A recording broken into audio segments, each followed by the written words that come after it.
return to the map. Actually, shit, I'm trying to think how to do this. You know what? I'll just add you manually. I'm just gonna put Bennett. For map's sake, I'm gonna keep you here, but you're on the other map. Mm. I mean, I can't really So you're see gonna have to. much. Well, you don't have to roll initiative again. Yeah. I just need to remember where your initiative was. Do Uh, you remember? I think I was before Yarm. I think I was before Yarm. I'm pretty sure you were like next to Kester. Unless I'm crazy and wrong. Well, it's The just. old stream. I mean, it's not that big of a deal. You can just roll again.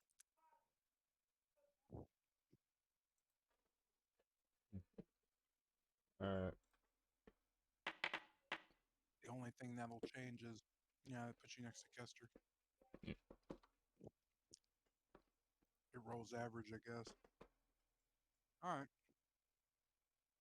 So, real quick, the recap's already written, so I could skip the long stuff. I did want to point some stuff out just so we could get started. Um, so for Carl and Zion specifically, your characters were more or less not had anything done to them or whatnot. So I just dragged them along um, with Casimir's character. Actually, I had Carl's character praying outside and going crazy, but I realized other than the arm, there's not too much with that. Things to note: um, Carl Khan has level 2 exhaustion. Let's see. Lucian is more or less fine other than health. Yurm has level 1 exhaustion. Tilgrim is completely revived. Health is health. However, you're at level 3 exhaustion. Um, Khan is also in insane amounts of pain, so, keep that in mind as my reactions to you are going to be based on that.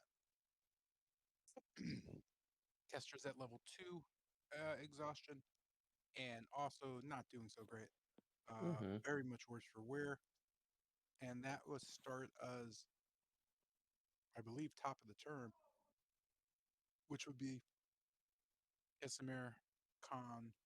And I'm going to let Tilgrim go after that. So I'm going to switch the initiative order for Tilgrim to go before Lucian because I would like to give you opportunities that you did not have because you couldn't be here.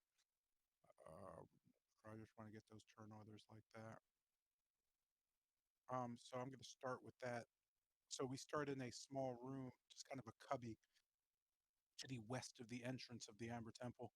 Um, kind of hearing something, Kesimir dragged both Khan and Tilgrim into this room and kind of closed the door as he heard kind of a wailing sound and a barking almost. The others did not hear this as they all went towards the west, but you three do. What am I looking to do? Sorry, I'm trying to do two things at once. 21, 21. So I need a 21.2. Oh, you guys rolled the exact same number. That's crazy. So I'll just update you all three like that, and then I'll put Lucian's. Yeah, sorry about that. Just trying to get everything. Oh shit, I did it wrong. Huh. Go backwards. That way. All right, there we go. All right. With this barking and kind of scratching you hear from directly to your northwest, Casimir kind of looks back towards you in the darkness. You can see him holding a dagger close to his chest. You can see him kind of picking at a wall. In the room you're in, you note the floor is just kind of covered with shattered bits of wood. You could see a glossy resin on the door in front of you. Um, because you've seen things before, you know that's the amber from the small rock that was found in Jotun's eye. You note the amber being played with as Casimir kind of looks it over. He kind of shrugs his shoulders. "Ugh, the rest of this should be easy to see, but your vision should be coming back to you. Someone, something, put an illusion spell, covered the amber. The amber keeps the place fairly lit, if not dimly. You could see him kind of looking around at the room. "Hmm, something's afoot."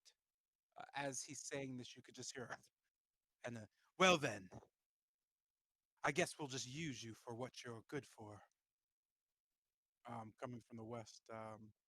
With that, Casimir just kind of looks over Khan and Tilgrim. Be careful how you move through this temple. I will be looking deep for, well, something to revive my sister. Looking back to Tilgrim before just moving out of the room, Casimir just puts a hand on the shoulder. You cannot die again, friend. If you do, well, our roads end here. Be very careful where you go. With that, Casimir kind of opens the door and kind of peeks out before moving. You note him looking back. There's a ruckus to the west. Hmm, perhaps we explore that, or hmm. With that, he just kind of looks back as Khan looks over to Tilgrim and then looks towards Kesimir. What do you do, sir? I'm nodding, um, looking around me. How blurred is my vision seem as I attempt to regain my bearings in this new environment? You know it's fairly hard to see, but as you kind of glance around and look over things, you note your vision slowly starts to get better as the glow of the door kind of illuminates the area for you. As this is going on, you're still a bit shaken from the fact that your body is so kind of torn up. Your arm is at this point screaming in your ear and throbbing. You note the black smoke is now kind of in almost a oval shape and just kind of circulating around your elbow area. And thinking past the pain, to my previous knowledge of any like street calls or rumors I've heard, do I recall anything regarding the terrors of Amber Hill or this place? Anything that I was told to be wary of or strangers were warning of? What was the first thing you said? Just recalling any like warnings that I've heard on the street towards Amber Temple, stuff that I should be concerned of upon entering, stuff like that. Just trying to make sense of it all. Other than small rumors of no one ever returning from there, go ahead and make a history check to see if you've garnered anything better.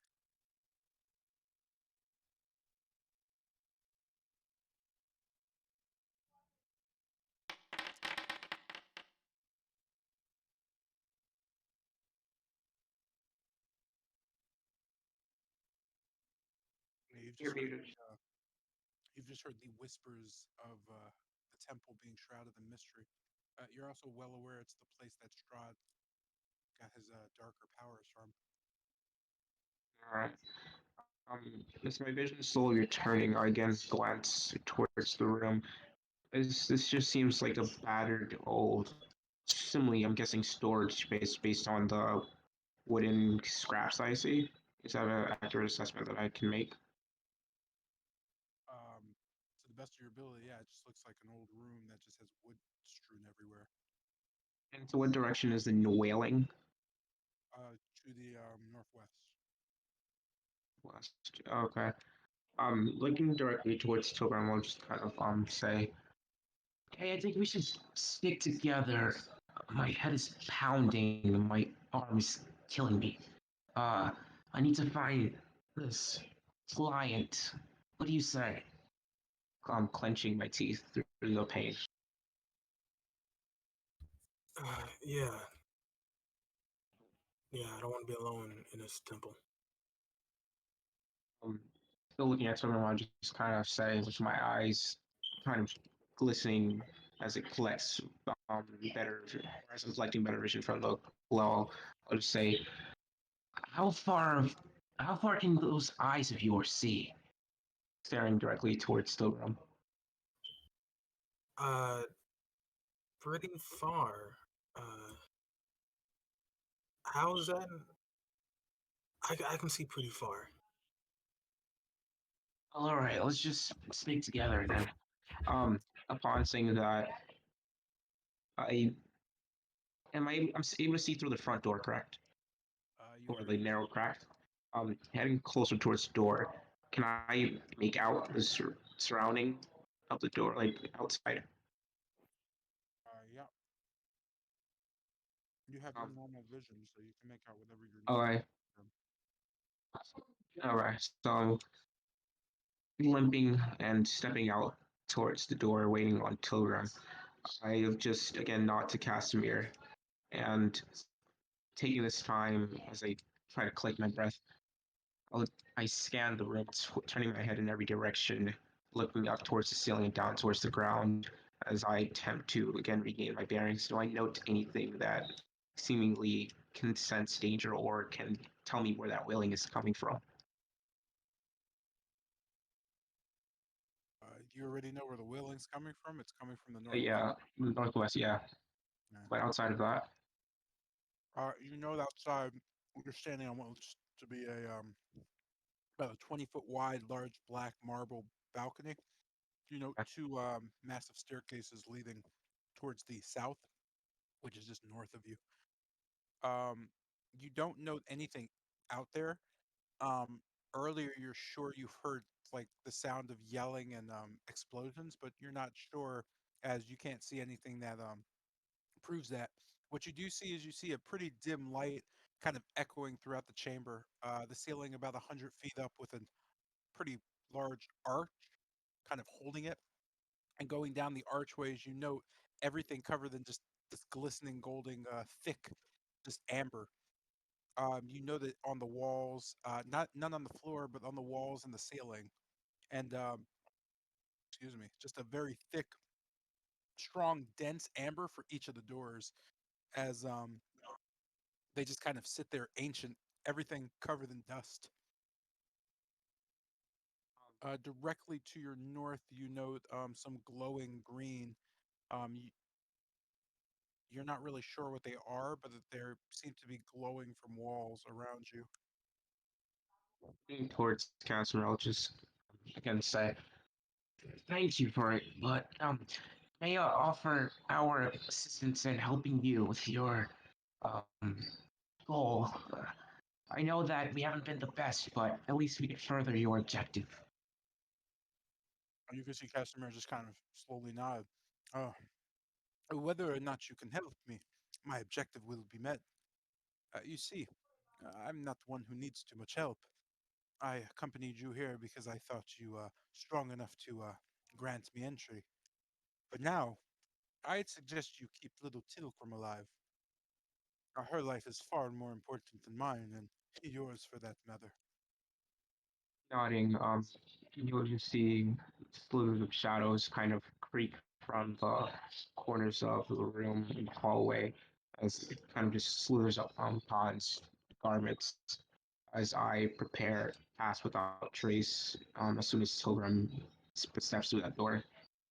And I'll just end my turn there.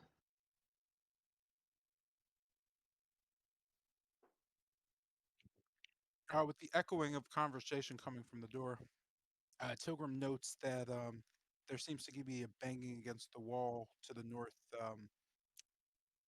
west. You can hear kind of an argument going on. You're not sure what argument, but you're sure you heard someone talk about usefulness in trading. What do you do? Shambling forward towards, well, really the entrance of the door, uh, and just kind of standing there. I looking around and acquainting myself with, well, everything here. I say in a low tone to Casimir, beyond not touching the amber coated walls. Is there anything else that I should be made aware of, You could Uncle? just see Casimir just nodding. The walls aren't your problem. If you see hmm, calling them a sarcophagi would be strange, but if you see amber eggs with things floating inside, but nothing at all, that's what you should be wary of. Although we'll need one of those to, well, get what we need. I won't lie to you. My goal is to bring back my sister, and she'll know what to do, as, well, I imagine the payment for bringing her back from the dead. Well, it most likely will be a life of our own. But redemption is redemption. Or you could see him kind of steel himself. Uh, that dagger I gave you, keep it. It will mean something at some point. Just make sure when you return to the desk elves, you have it on you. I nod and uh, take my final step out and beside Khan. Oops, right there. And that's all my movement. That's my turn. On this happening, you just know that the shadows enveloping Mon's garments kind of disperse amongst Casimir and Tilgrim as it serves as a softener, kind of muffling their presence and footsteps as I cast Pass Without Trace.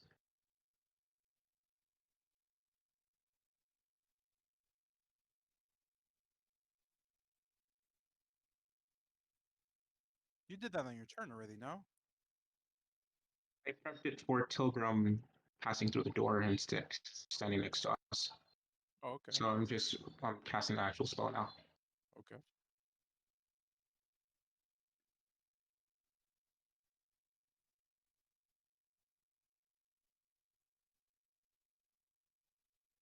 This still okay. Still Togram's turn. Oh, I ended my turn. No more movement. Okay. Uh, Actually, quick okay. question.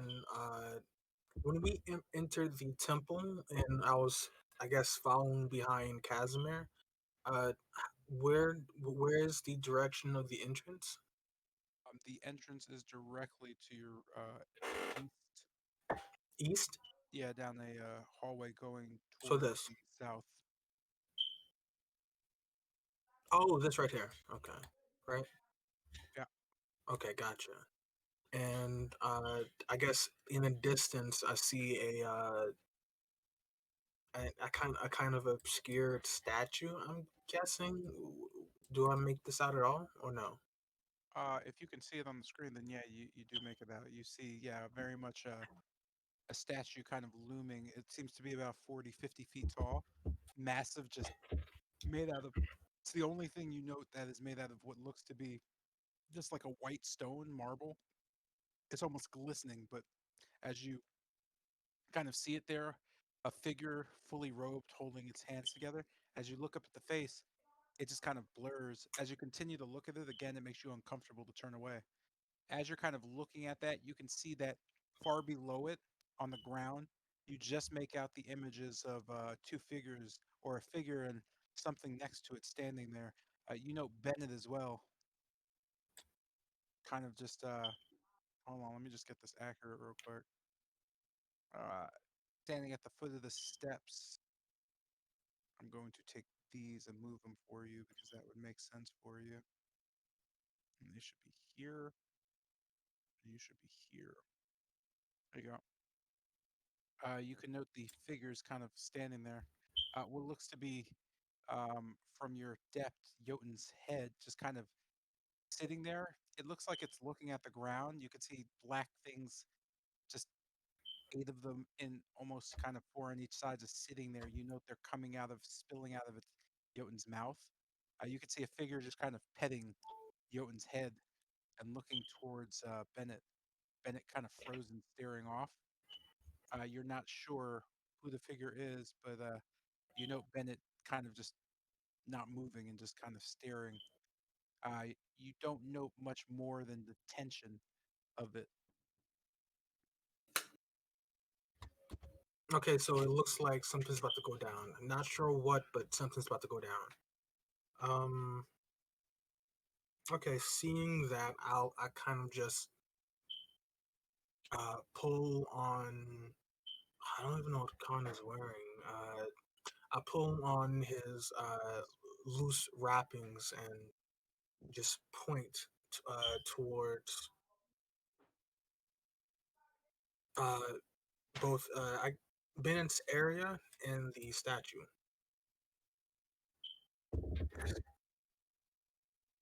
There's Just something. turns my head towards there. Yeah, I was gonna say, not noting too much. Khan kind of confused, looking towards the darkness. He doesn't seem to see what you see. Uh, okay. I'll just say there's something. Something's there. Bennett's there, and I think Jotun. We're not alone here. Nodding. I'll just put a finger to my mouth, kind of a silence with my left hand, and go back to sulking the pain. All right. With that, I'll end my turn.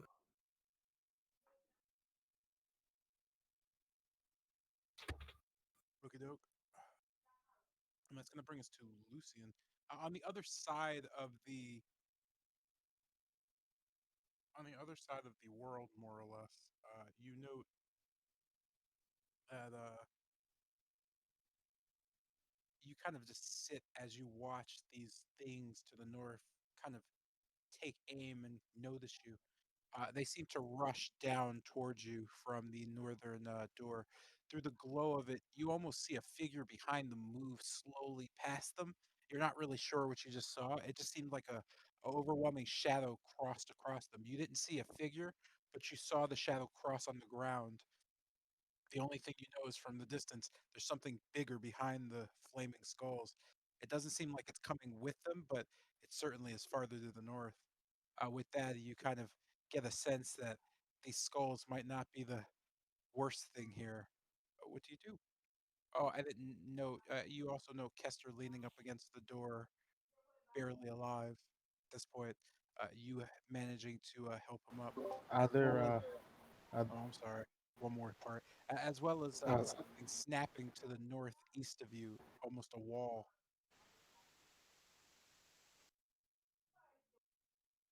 all right. So there isn't a door there because like the flame skull when it came out it like busted it down. There's no door where. On this one. Oh yeah, and I didn't mean that one. That's just Uh, Kester. oh Yeah, that's just Kester leaning in the doorway. oh I was, all right. Yeah, I when I So immediately oh go ahead, just yeah, no worries. timing. Yeah, So immediately looking north, they only seem to see me right like just through that doorway. but yeah, they can see you. They kind of freeze, looking towards you with kind of discontent and confusion.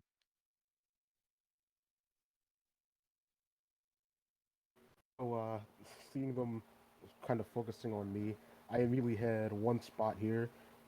I should use one arm and shove Kester into the room.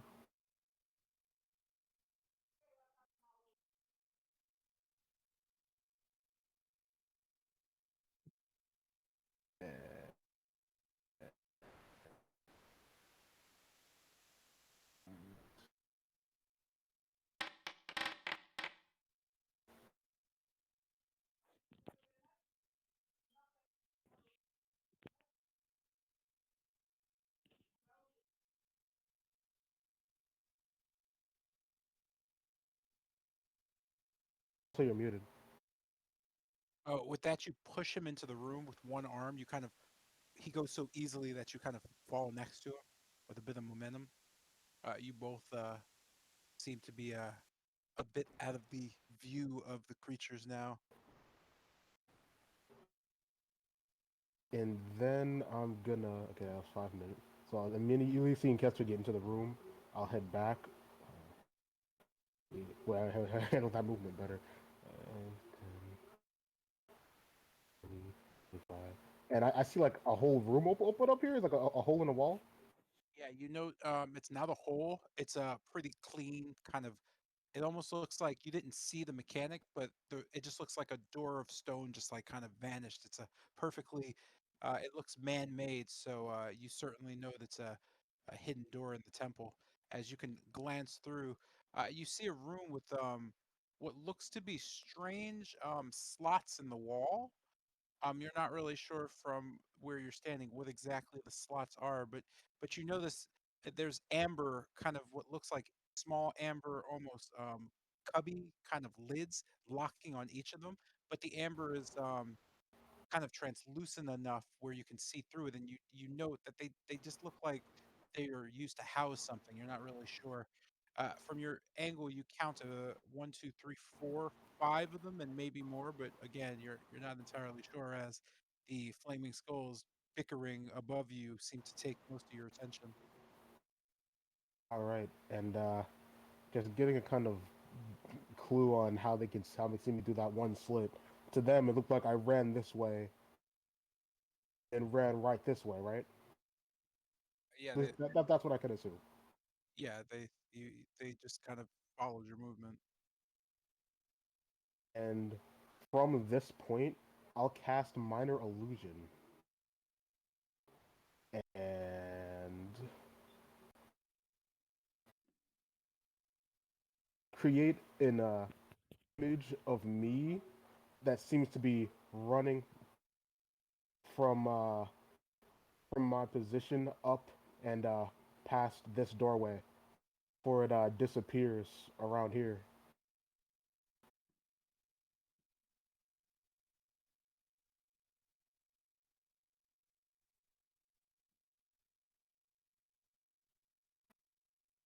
Oh, yikes!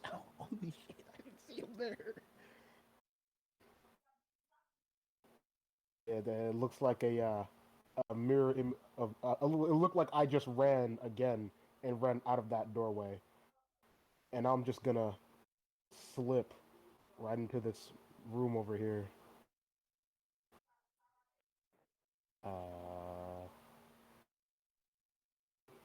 Oh, I, huh?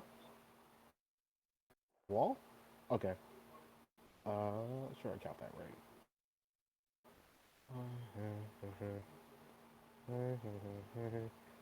Oh, perfect.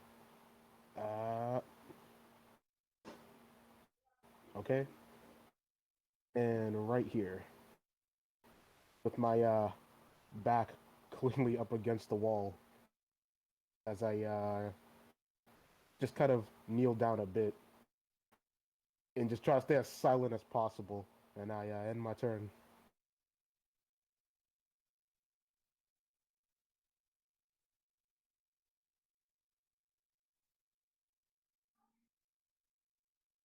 And just to be sure, just to be clear, the like after the illusion ran right through the door, it disappeared.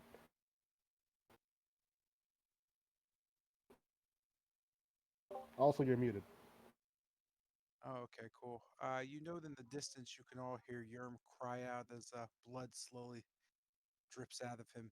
Uh, those of you around him note that it seems like he's bleeding to death. He doesn't seem very long for this world. With that,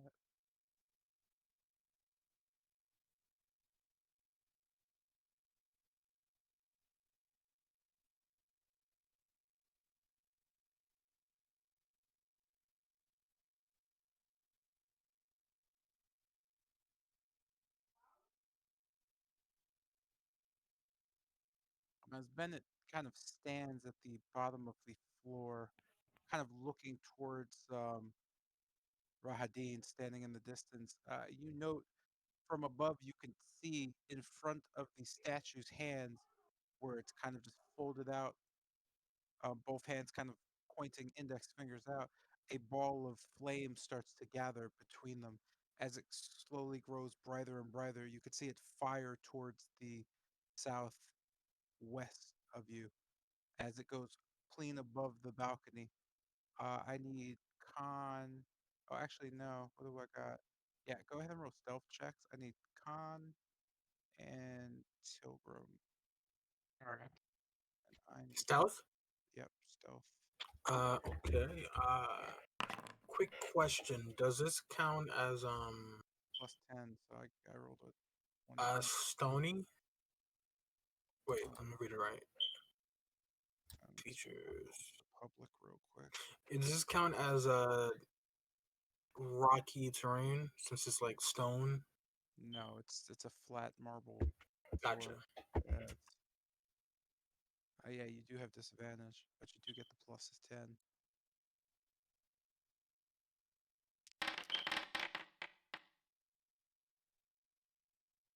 Stealth plus 10. Disadvantage, right? Yeah, disadvantage.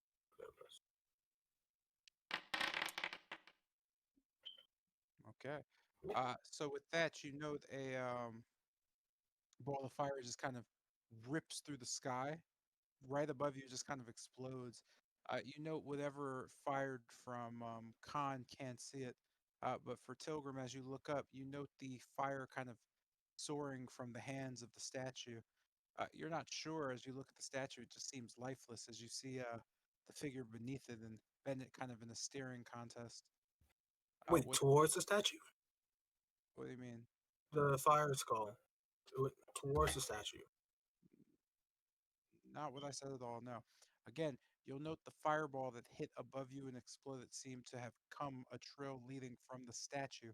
Oh, And as you look to see the figure and Bennett still kind of facing off, you're not sure how the statue fired it, but you're sure that that came from the statue's hands. gotcha. Okay. With this, Bennett seems to kind of just stare across. You note Rahadin just kind of still petting Jotun's head. He stops, still kind of crouched over a bit, looking up. Well, I suppose you can come report. He looks up at the statue and shakes his head. Enough of that out of you for now. Bennett, do explain why these things are with you. We certainly need to talk. With that, Rahadin gets up and just kind of slaps away Jotun's head. You could see it kind of fall on its side as tentacles wriggle from it.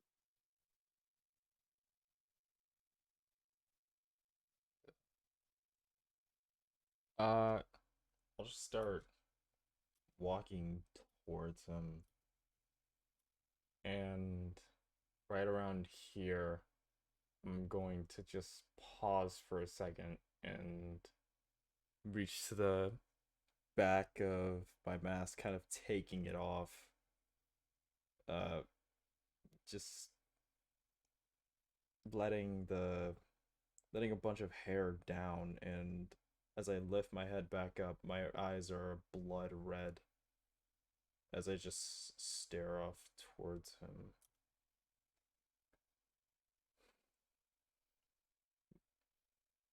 What mission? You note Rahadin kind of frowning at you, almost not a sad frown, but angry, almost scowling. What do you mean, what mission? Did it happen again? What's your full name? Bennett Donfail? Hmm. And the veil at dawn looks of what?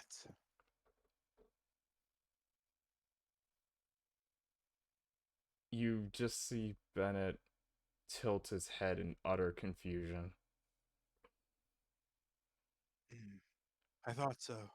You could see Rahadin kind of crouch down and pick up Jotun's head by the hair and just kind of lifting it, turning to see the tentacles just kind of scrawling out, trying to attack his face. Mm. And this one smells of the young master. You were, well, you've met him, but perhaps well, something happened along the way. I don't have time for this. You could see Rahadin just toss Jotun's head towards you. As it lands next to you, you see Rahadin quickly snap his fingers. Blood. It turns to blood. With that, um, from across Tilgrim, still kind of seeing this, is the only one who just kind of sees Bennett snap forward and become almost a statue as his head just falls as Rahadin just approaches. This ends your turn. You've been completely paralyzed. Oh, Wait, you said like decapitated headphone or like No, frozen? what are you hearing me say, man? What are you I talking thought about? I heard you said Bennett's head Yeah, fell. I heard that too. And it said fell as in it like falls it forward. like it fell forward, Oh, like okay, like bowing the slump, head. Yeah. slump. Yeah, Gotcha. Sorry, my bad, my bad. yeah. I, You're taking words and jumping. Like, believe me, I'd be furious if I just got decapitated in a split second. With that, this brings up a very beleaguered Kester who's been pushed into a room and kind of just on a wall. You just kind of sit there shaking, fairly uncertain of why Lucian threw you into a room. What do you do? Uh, okay. Stumbling along and pushing off of the wall, I'm going to move towards the secret room. Well, I guess this is as far as I go. And just like crouch down as I try to make it through. Well, before I make turn. Uh, what stair can I do?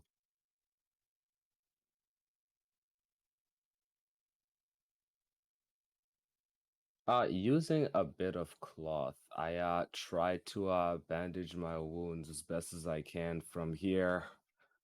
Just doing whatever I can to improve my condition. And guess that's all. Hold on. Should I roll a medicine check or just nah?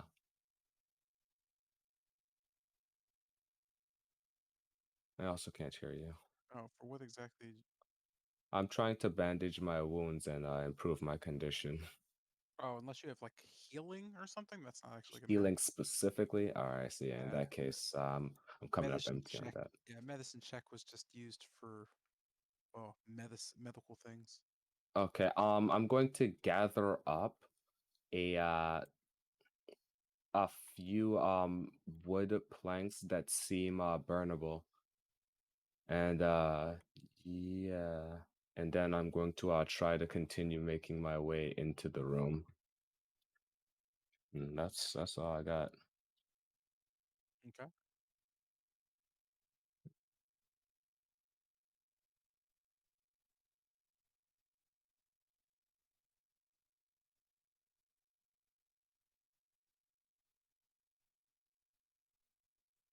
Lucian and both Kester, you can hear kind of the echoing chatter of flame skulls as they seem to be lingering in the room you were just once in. With that, the party to the west, you know, Casimir just kind of looking into the distance towards where the statue was and hearing the voice of Rahadin, he shakes his head. "Ooh, I should not be here, lest I meet my brother." You could see him kind of slinking towards the door to the west and resting right up against it. He just kind of leans in, bickering from here. Do we take a look, or are you two worse for wear than I thought? You could see him kind of crouch next to the door, looking on. This brings us to Khan's turn. Um, Vividly concerned about what just exploded over our heads. I, uh, I peer towards where Tilgrim pointed again, kind of straining my eyes to try to get a better look. Do I still see nothing? You're muted if you're saying anything.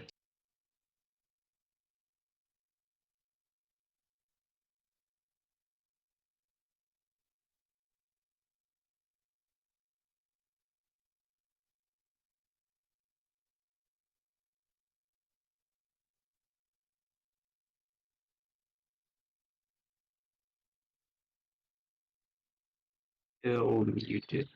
Yeah, sorry about that. Yes. Sorry, like somebody just messaged me from work. That season again. What'd you say again? Sorry. Uh, turning my ears up towards the direction that Tilgrim pointed and attempt to gain a better look. Am I able to see anything? Nope, just shadows. You almost make out what seems to be the looming statue, but you're not really sure heads or tails of it. You can't see anything going on past the balcony. And I'll just shake my head towards Tilgrim. It's kind of a discouraging look, and it's making my way towards Casimir. I can watching my footsteps as I steer my head towards the ground to make sure I don't step on anything. I'll just half movement, so that's fine. Quick question. I can't do this. Never mind. Um, Getting closer, looking once again, still unable to see as I just can strain my eyes to kind of glimpse what Tilgrim was looking at.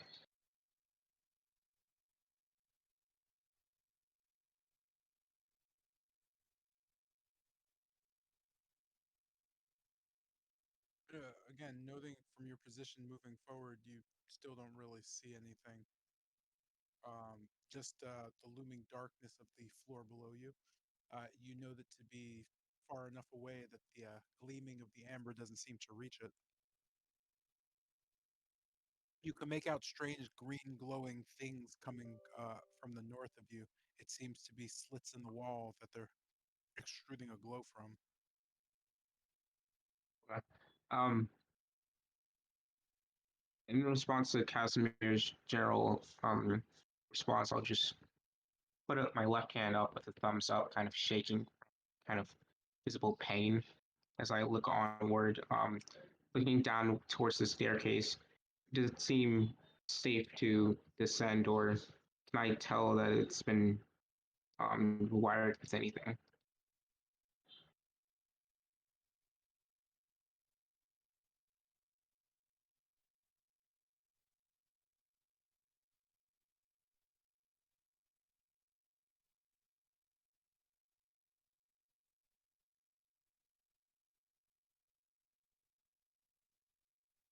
All right, can you repeat the last part?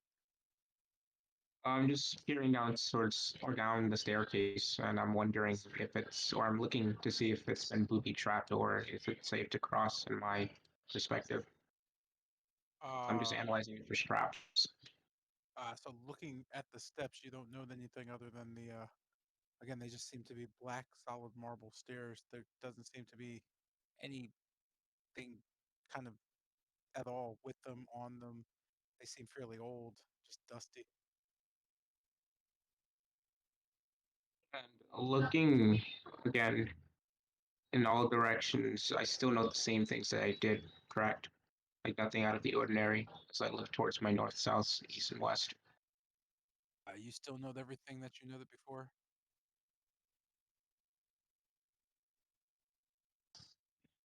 That was 5, 10, 15, 20, 25. All right. I think here as I begin to paint heavily, exhaustion overcoming me, I'll just note for Tilgrim to come down as I again try not to speak, noting the echoes that erupted last time from our conversation, and I'll just might spend there.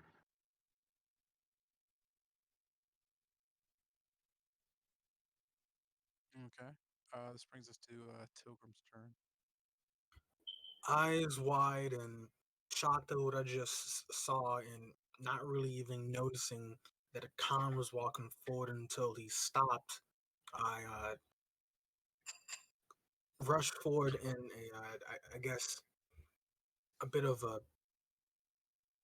panic until, without yelling, wave my arms towards Khan and tell him, well, whisper into him not to go any further. We can't. Bennett is somehow, and there's someone there down with Bennett, and he enthralled him. Bennett. Uh, And you kind of see Tilgrim just rub her head and kind of frustration, trying to calm herself. Just we're not equipped to go down there. Whoever's down there with Bennett, we can't fight him. Not just us three. We You need to know find that another. I just kind of using hand gestures with only my left hand to the best of my ability. My hand's still shaking. I'll just kind of strain my eyes, trying to some sort of a charade, trying to hint it to him that I can't really see as I make like X marks with my left hand, putting it over my throat and straining my eyes, but nodding afterwards as I just continue to look forward. Uh, kind of nodding and a bit understanding. I just say, sighing. I just say, just follow us. Uh,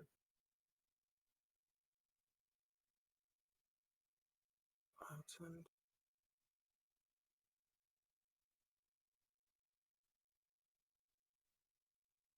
Uh, looking towards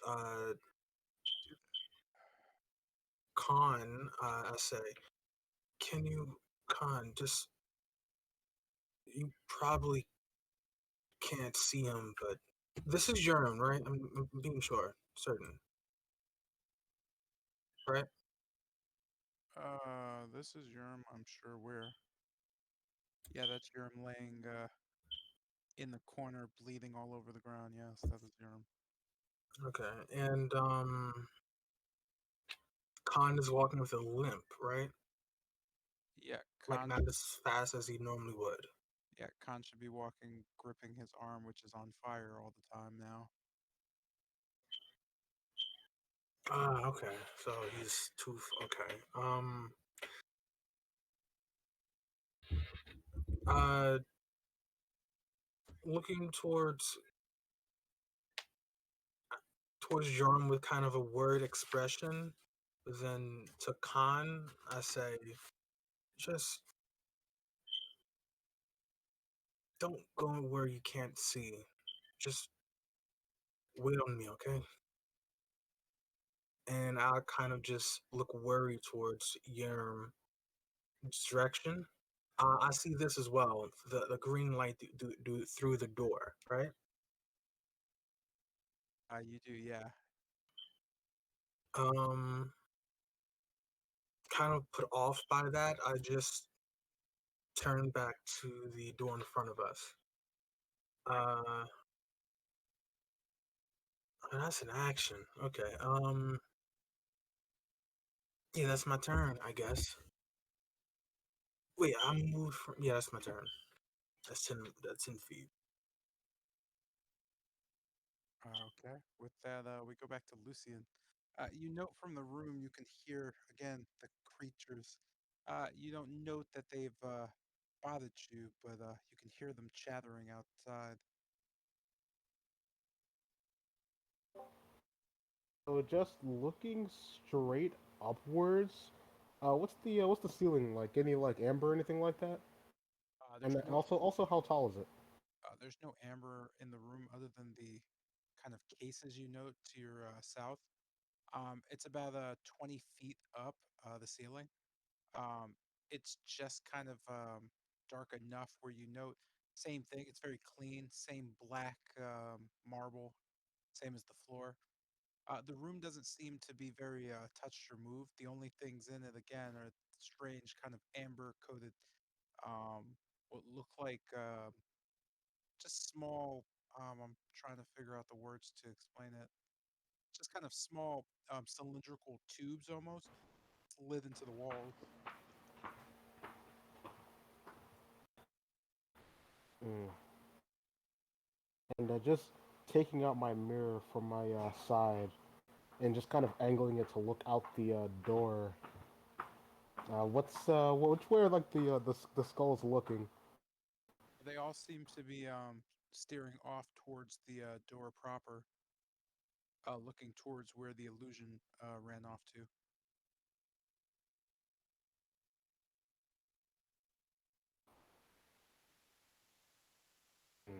And about how high are they floating? They're floating roughly 10 feet above the ground. Hmm.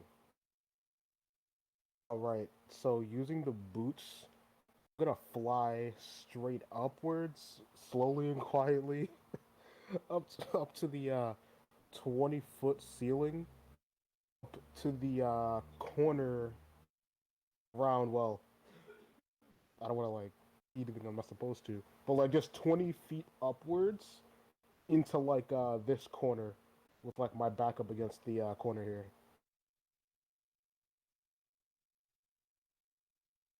Okay.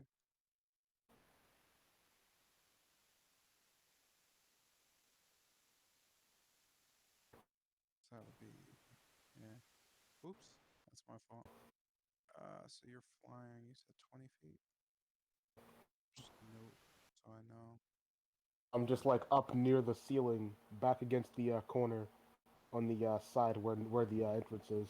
So if they did like fly straight in, they wouldn't just be able to like look all the way around and just see me. Okay. I'll just focus on staying quiet. Now in my turn there. Perhaps waiting for like the light passing through to like dim or go away underneath me. Okay, this brings us to Yerm's last or not last saving throw.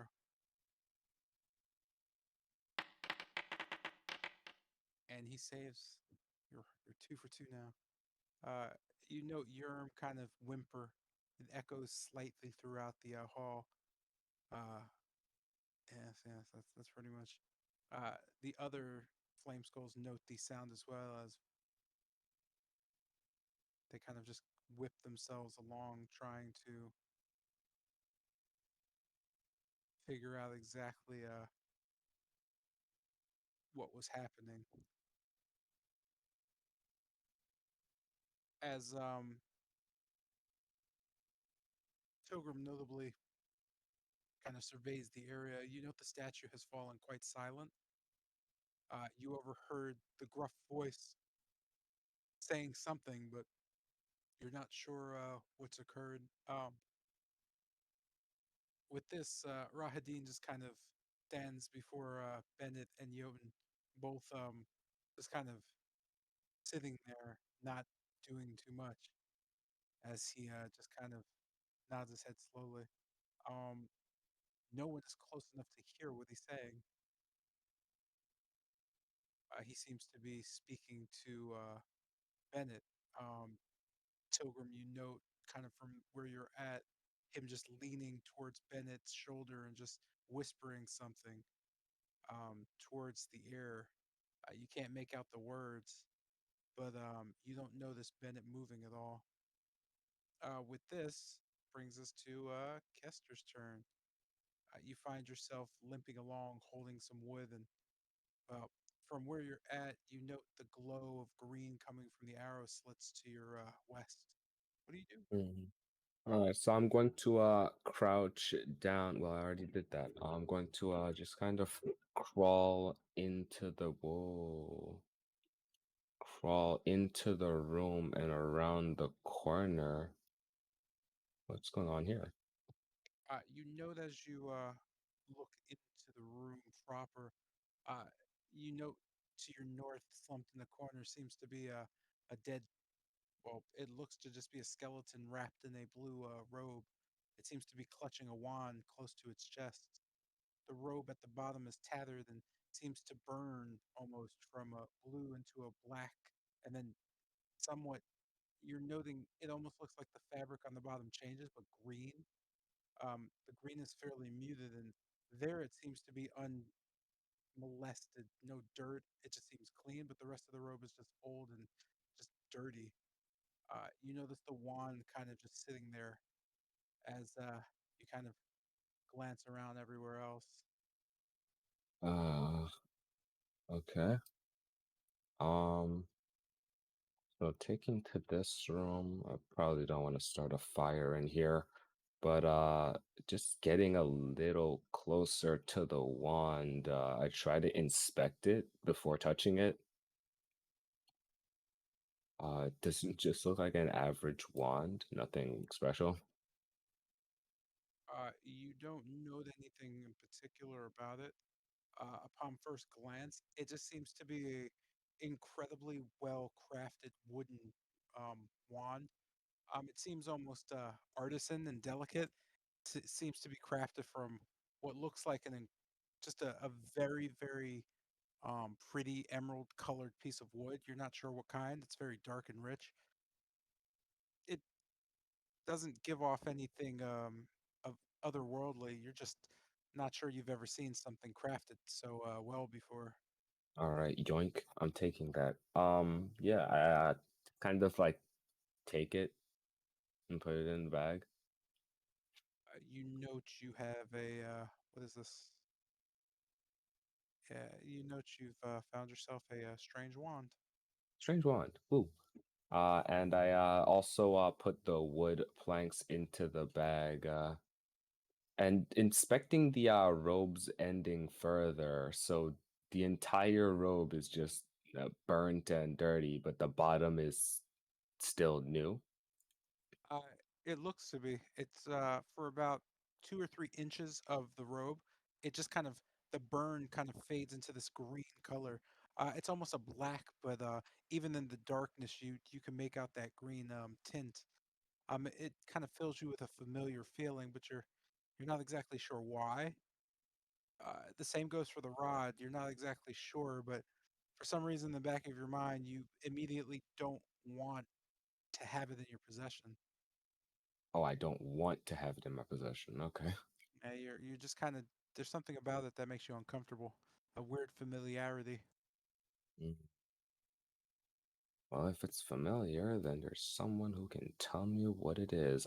Touching the bottom of the robe, does it just feel like what a new robe would be like?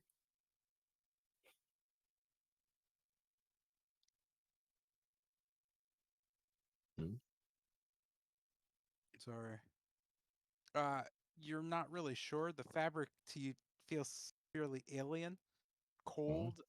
You can't really make it out, but it's very familiar against the bones. Kind of seeing it with the skeleton, you feel like you've seen this before or felt something similar to it. Again, it's okay. not making you the most comfortable. And there's no like identifying factors on the skeleton at all, of course. It just seems like an old Yeah, skeleton. I Uh, thought as much. it looks fairly human, Oh, but you can't really tell. okay. A human wizard of sorts with a robe of green. All right. I take out a sketchbook and just like scribble down well, the visage and notes about the robe before stepping back and just hunching against the wall, just kind of peeking around the thing to see if there is any light. I guess like peeking around. I guess I yeah, I just hunch against the wall and peek around to see if the light outside goes away anytime soon. And my turn here. Okay. Give me one sec. Let me try to free myself.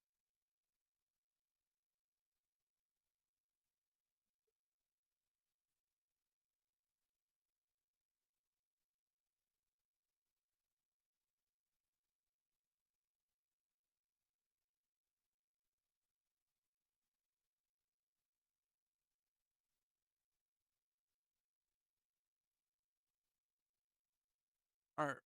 Give me one sec. Let me grab shit and tell people I'm doing things, I guess. I don't know. Work stuff is being weird. Fucking I lost my slipper thingy. No, my Crocs. No. How could you?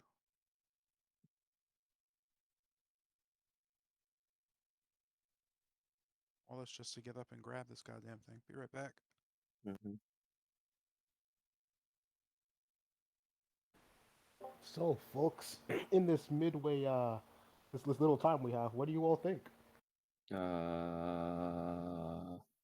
I don't have a thought process. Me and Khan are Minus non-combat minus brothers. minus minus King there.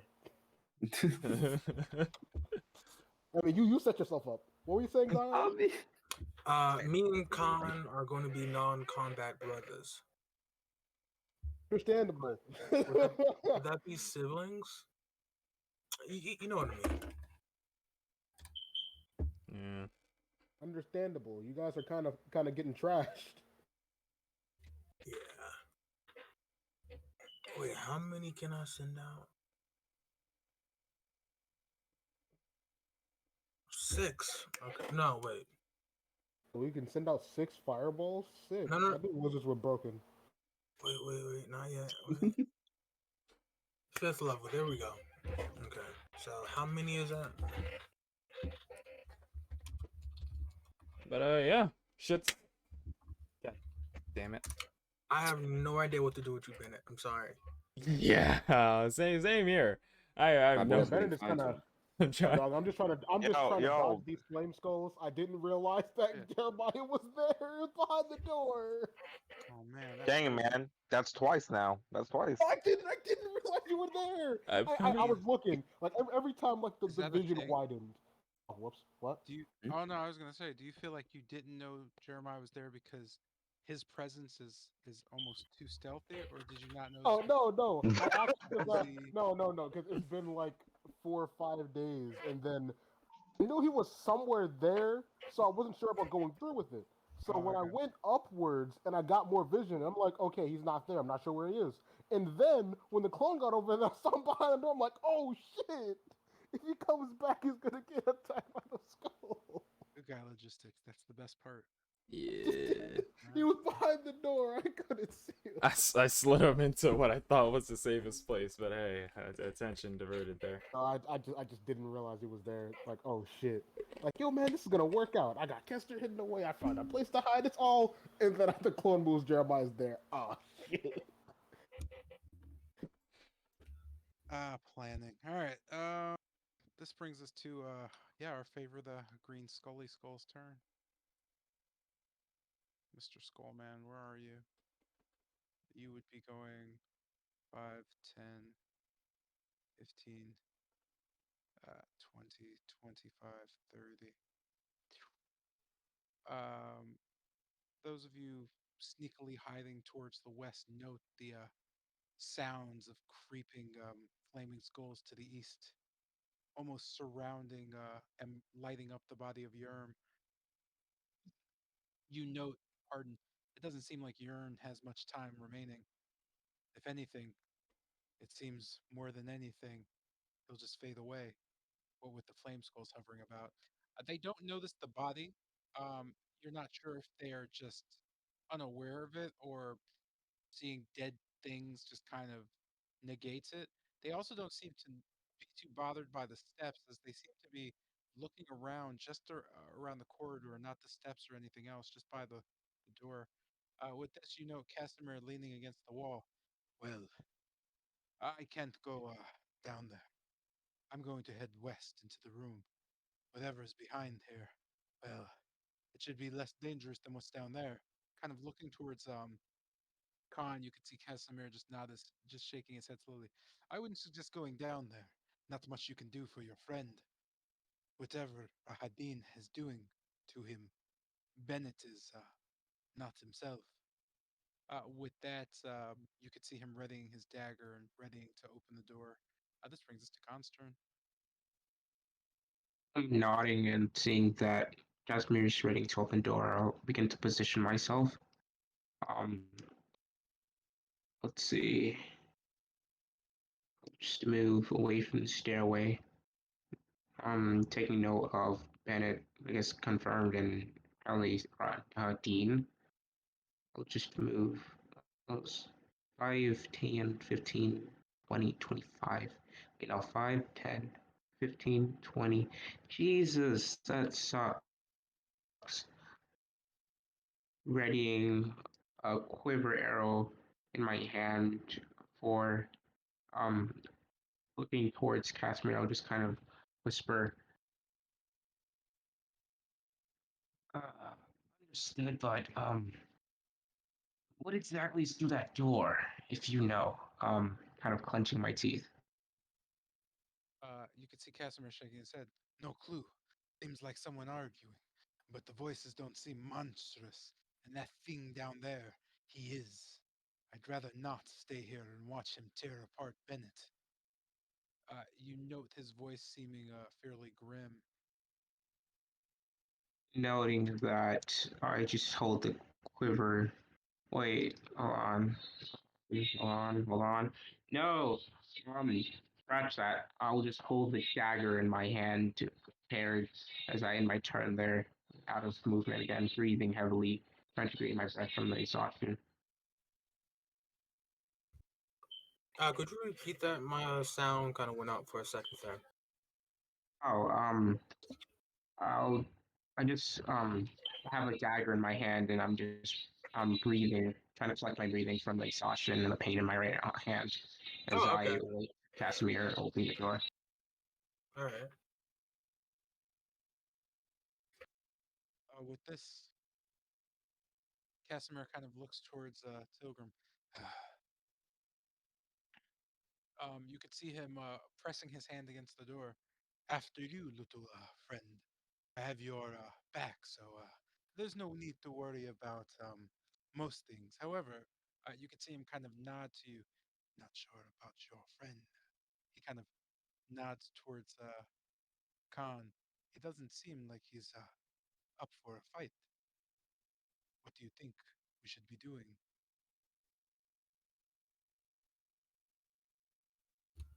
Make sure we don't die. And looking back and or towards Bennett, it seems going through this door, and it sure is that we don't die. At least right now. I'll go ahead and move forward a bit, and You said he was opening the door, or his hand was on the door. So his hand's resting against the door. It seems as if he wants you and Khan to make the call whether you want to enter or not, as he's just kind of bracing, almost prepared for something. Okay. Then nodding and looking forward, I say, uh, Casimir, go ahead, open the door. With that, Casimir just kind of pushes the door open slowly. As you stand before the door, you note kind of a feeling warm as a young woman kind of clad in just leather armor and different furs covering her body just kind of stares off at you. She just kind of looks you up and down, her eyes kind of wildly staring at you. Uh, as this occurs, you note both to your left and right, there seems to be familiar kind of armor clad men with axes just kind of staring there. You note them as berserkers. Looking more into the room behind the woman, you also note a massive dire wolf, as well as what looks like to a druid all the way in the west. The torches and sconces, they brighten up the room quite a bit. Along the floor, six bedrolls make you realize that these berserkers seem to be using this place as refuge. You can feel a cold breeze whip past you as well. You note the woman staring. More guests, more guests. Well, I suppose a queen's court is always to be entertained. Hmm. Have it your way. You'll get your chance. She just kind of turns her back to you. Let them pass. Perhaps the warmth of our fire will allow them to explain the mysteries of this place. And if they can't, then we'll kill them. With that, you can feel a shiver go down your spine. You could hear Casimir just kind of gasp a bit, pressing against the wall. He kind of holds up a number to you. You count four fingers up. You shake your head and kind of look back. There's at least six of them. Casimir just nods. What do you do? Okay. Okay. Looking inside, I'm just want to be curious. There's a wolf chained to the ground, right? Or is that just a wolf? I love where you come up with things like this. There's just a wolf just Oh, kind of okay. No, I staring saw at chains. somewhere. That's why. My bad. Where'd you see chains? On the wolf. There's chains on the wolf? Yeah, wrapped around his neck. Oh, cool. Yeah, no, Yeah. don't use images to dictate narration. That's a bad idea. But no, there's just a wolf kind of standing there looking over what looks to be a druid in the corner. You could see the other berserkers kind of feelly just nodding towards this young woman who just kind of walked away from you. She kind of turns, looking back at you, staring, her eyes just kind of meeting yours. All right, boys. Here comes the gamble of a lifetime. I am going to use rest my movement and walk forward, shambling. As I do so, I'm gonna try to make it obvious that uh, I'm not here to fight. Uh, as I do so, I'm just gonna look behind me, not towards Casimir or uh, Khan, but towards the flame skulls. Well, the glowing uh, green thing that I haven't really made contact with, and just walk forward. As I do so, okay.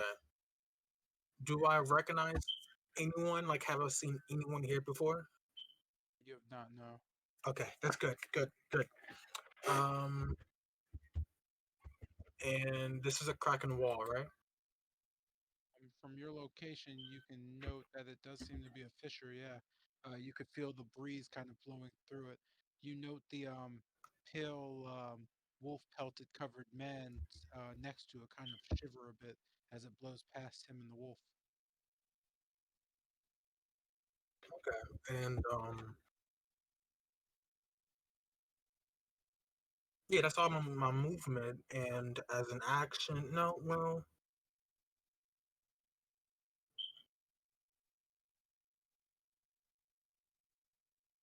how far? Does anyone? Do I notice anyone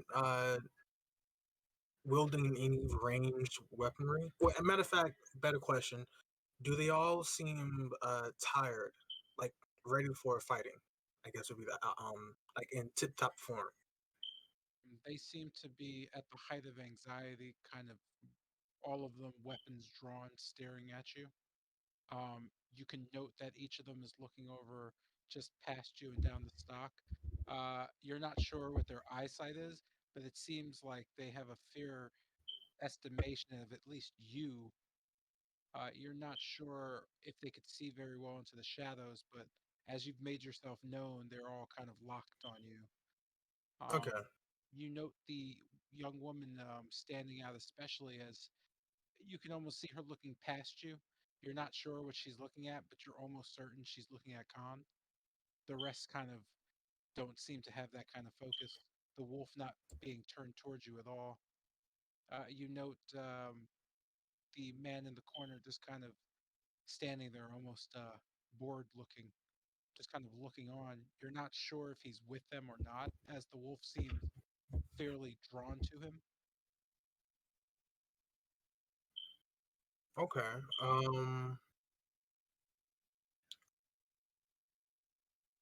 Okay, then as yeah, that's all moving. I'm going to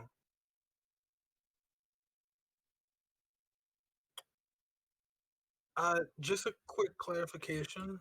I just want to be sure. Uh, if I was to prepare a spell, am I making the motions and then holding it, or am I when uh does it do I make the motions at the moment the I use that action? If you're using it as a reaction to something, you would cast it at the moment of reacting. if you were casting a spell, you would cast it like whenever you cast the spells when the motion happens. Okay, so then I'm going to uh, prepare. Let me look at it. Please tell me I have it prepared. I do. Okay, I'm going to prepare Misty Step uh, as a reaction in the event that uh, I am in any way, shape, or form. Do I get the feeling that I'm about to be attacked or see that I'm about to be attacked? I'm going to 10, 15, 20, 25, 30. I'm going to Misty Step 20 into this room right here. Uh, okay. Uh, just to be clear, the triggering is when I am attacked, and I'm just gonna like.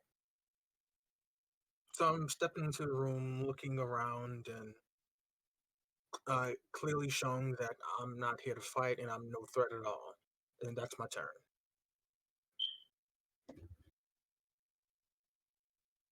Okay.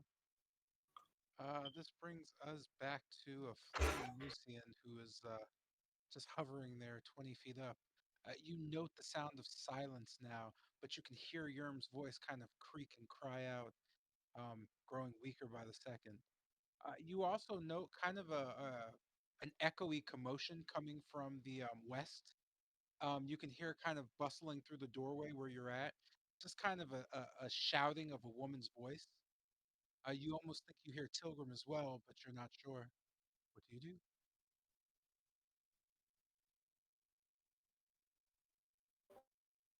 So hearing the shouting of a woman's voice of what could also potentially be Tilgrim, I drop, not so much drop as I float to the ground,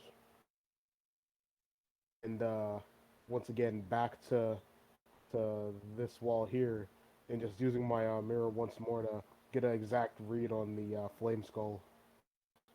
See if I can see any more of them in this room.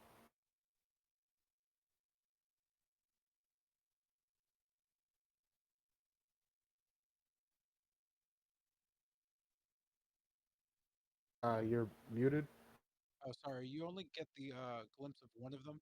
You note the other two are fairly outside of your view, but you can see the glow coming off of the just darkness. So you know the other two are still close by.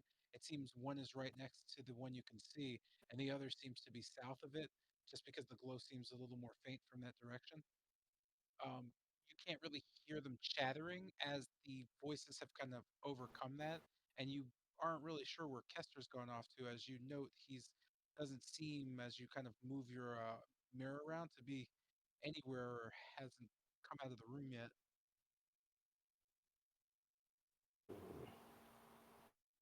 And so with my view, the flame skulls are they seem to be focused on where that voice came from. They don't seem, or at least the one you're looking at through the mirror doesn't seem to be looking at your direction. It is looking off towards the west.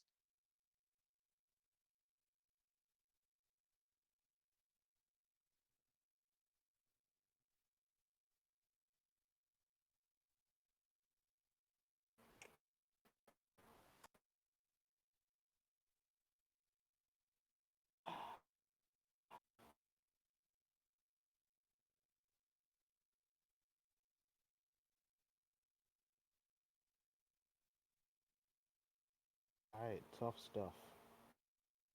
So hitting the ground. Oh yeah, just touching down on the floor. And you said like I hear like the whimpers of Urim, right? You faintly hear his voice, a grunt or something, just kind of trailing off.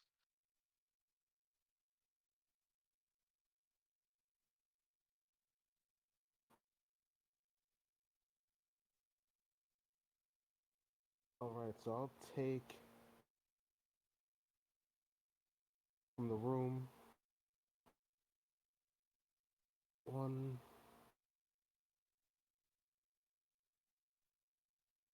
2, 3. At this point, I definitely see Yerm's body just with the light of the skulls, right? Actually, I'm not sure. Yeah, you just kind of see the edge of his head and his scarf just kind of dangled on the ground in front of you. You know that this position that all of the flame skulls seem to be steering off towards the west.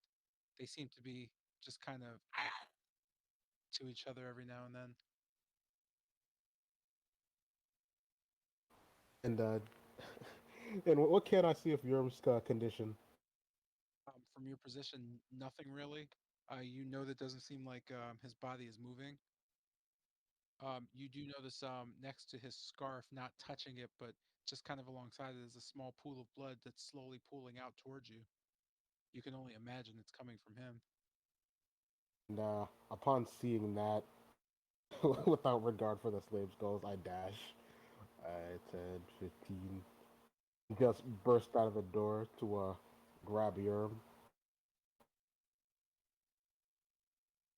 When you say I dashed, do you mean that literally?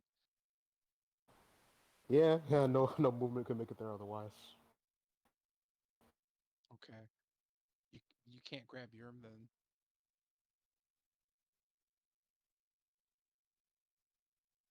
Hold that. There we go.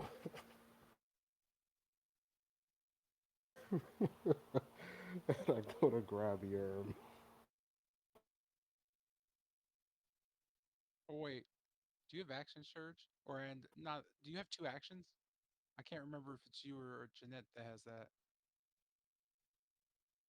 Oh, you mean two actions? Isn't that what action switch does? No, I'm asking, do you have? Wait, did you make two actions already? Oh no, the dash was one action, and I want to use action surge to grab Yerm. Yeah, yeah, that's what I was asking if you were gonna do that because you didn't say okay. So yeah, go ahead and make the athletics check. Ow.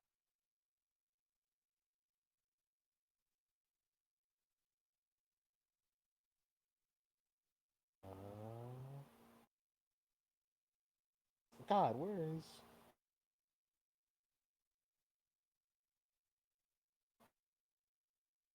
All right, 1 second. There it is. Yeah, do I? I need to roll superiority die for that. Let me double check. You do, yes, yes, you do. Dang it, man. It was a light dude. Let's go. You managed to just kind of grab Yerm and just pull him up to your shoulder and just kind of hoist him. You note as you do this, go ahead and yeah, go ahead and make a stealth check for me. Understood. Stuff.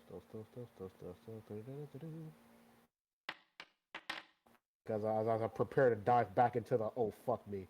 Uh, hold on, how many die do I have left? Yeah, so that's gonna be a fail unless you have Yeah, I'm gonna throw another die at that.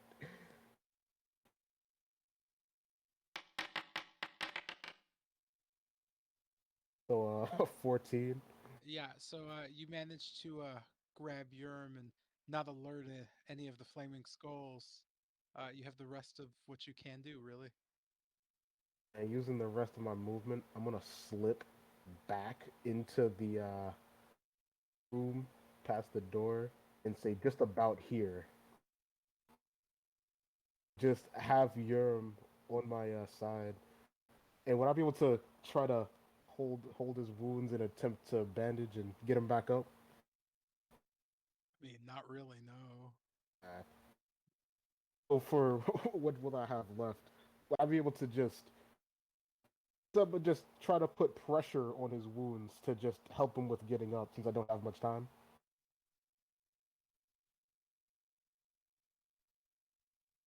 You know what? Yeah, I'm gonna go ahead and let you do the medicine check. I'm looking at the position. So Okay. I'll give that to you as a bonus action because that'll give Jeremiah opportunity. And I give it my best to wrap his wounds. And holy, let's go! Thank God. You note as you kind of just cradle Yerm in your hands or arms, he kind of just looks up and kind of dismisses you, looking around and rubbing his goggles a bit. Yerm comes to with a singular point of hits. Before he can say anything, I immediately cover his mouth and put a one finger up to mine and point to the room behind him. I'm pretty sure that ends your turn. Yep. I don't know, and that's the end of my turn. Just a gesture at the end. This brings us to a very well, wildly exhausted Yerm. You suffer from a level 2 exhaustion. As you kind of look around, blinking in the darkness, you note just right north of you, where Lucian's kind of carrying on about. You could see a glowing green, kind of flickering. Uh, you're not sure what's going on, but you smell the burnt char on your body. Looking around, you note most of your clothes are they're fairly burnt. Your scarf, not withholding, just kind of gleams clean as you kind of wrap it. What do you do? Yeah, I'm drinking that greater healing potion.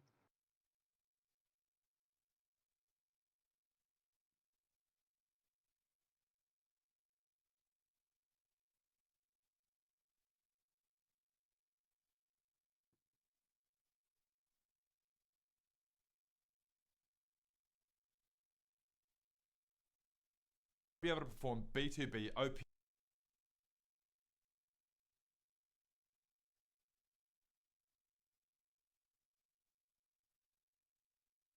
Nani?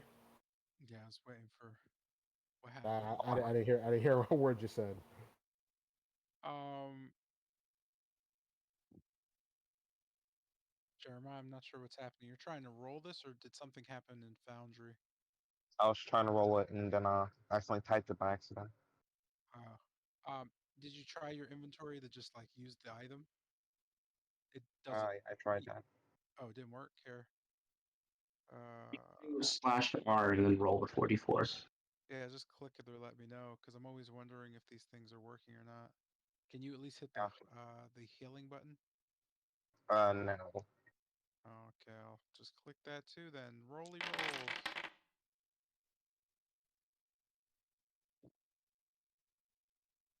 Eh. So you receive a brisk healing or respite of 14, 15 max as you kind of get up. You feel a little better. You do note that you're not feeling that lucky though. Um, from the south of you, you hear kind of a almost a breaking of wood underfoot. You kind of glance back. You're not sure exactly what it is, but there's some type of movement coming from the area to your south, as well as the glowing to your north. You have the rest of your turn. Just creeping over stealthily. Um, I'm put my like just thieves tool under with a mirror on it under the door. Am I able to know anything on the other side? Just the bright glow of three flaming skulls just kind of hovering 10 feet off the ground and just gurgling to each other. Kind of looking around, you note the black staircase leading down into the abyss, as well as the what looks to be the broken balcony archway. There's not much else you can see. The glow of the bright kind of killing anything else around you. Same room, right? They're all next to each other. Okay.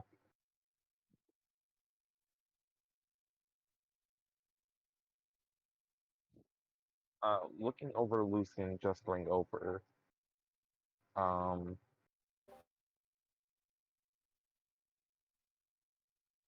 Which way is he gesturing? To the door.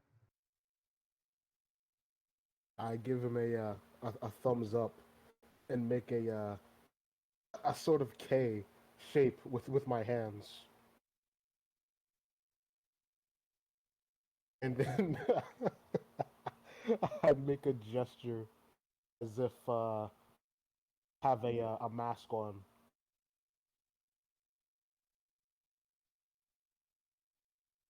Kind of looking at him like he's some type of psychopath now. I'm just gonna open the door and go ahead inside. There is no door. If there's not, Oh, I also described the wrong door to you. I didn't see your token move down. But yeah, there's no door. It's just kind of a hole in the wall. You note nothing of interest in the room, other than kind of the floor just strewn with wood pieces everywhere, and down towards the west, there looks like there's another kind of open, just kind of a perfect hole in the wall, or rectangle. It just looks like a secret door of some sort.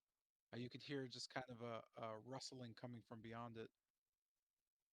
Looking back towards Lucy, and you note his K in the air and his waving of things. He's trying to tell you someone with a mask is there. You're not sure if he meant a spirit or an ally. okay.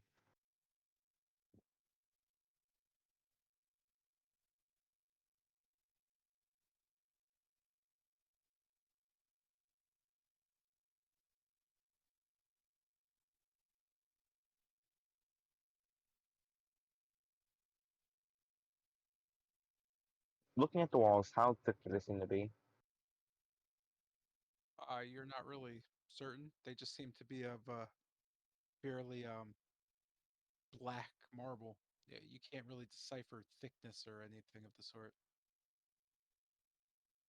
It's just making it rather hard to see because everything is black outside of the walls on the outside, which are coated in the amber.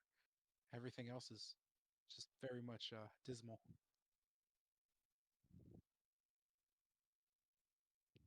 I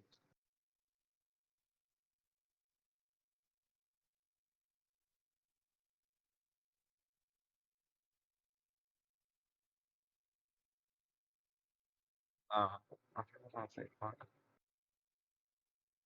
Uh, just looking at the back, I'm able to know it's Custer. Uh, you don't have any idea because you can't see him now.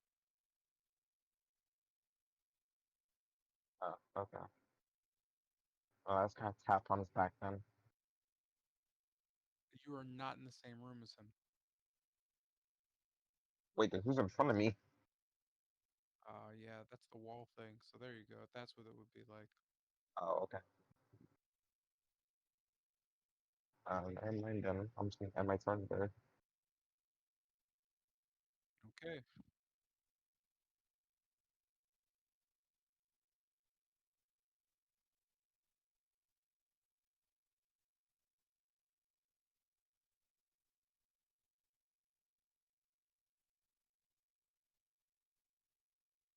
Uh, Carl, go ahead and make a stealth check for me. Will do. Oh, this is fun. Me. You stealth disadvantage. What is that? Do you see it? I don't see anything now. How about now? I do.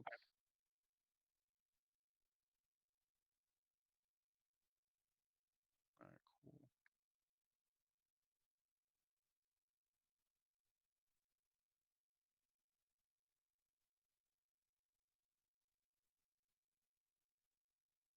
Oops. I already moved him. Yeah, okay, that's the oops.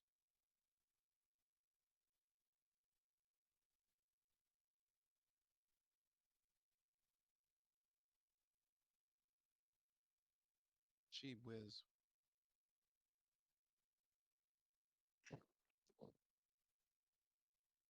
With the strangest of feelings, subsidedly, or subsiding, visions returning, and just kind of just a soothing feeling coursing through your veins. Bennett just kind of blinks and opens his eyes, seeing Rahadin there. You kindly nod and smile at him. Rahadin smiles back. Ah, good. Bennett, my boy. Well, you should be feeling back to your normal self. Now, the reason I brought you here, you recall a conversation, a laboratory, more of a tome or tomb, if anything else, dark walls, similar to the temple. Rahadin sitting there, uh, bloody scalpel in hand, kind of just speaking words that you couldn't understand. And then you heard the word blood, and everything kind of came into existence. You snapped to, uh, my blood to be exact, coursing through your veins. So, you see, that brings us up to speed. Now, you were sent. You recall that Rahadin sent you out of the castle uh, months ago. Another mission to scout to see what Strahd is doing with his daily activity. Another secret meeting in the castle after convincing the sisters to let you through. You recall the troubles, but one was kind to you, albeit the rest could barely look upon you. You recall another flashback of Rahadin giving you the mask and pointing out that once the mission is complete, the new one would be available. As if he kind of shrugged it off, he noted to ensure that you always knew exactly what Strahd was doing, and that you well documented the time. You could just kind of see him slowly nodding his head at you. But unfortunately, you seem to have. You could see him point down towards Jotun's head. Brought some pest back with you. This was unforeseen. The mission wasn't for you to make friends here. Whatever made you go off the rails and got into your head, why, I hope you'll be honest with me and account what's going on. So, what exactly is that? You could see him pointing down towards Jotun. Quite cute he is, but mm, unlike you to make pets. Weren't you always more interested in dissecting things?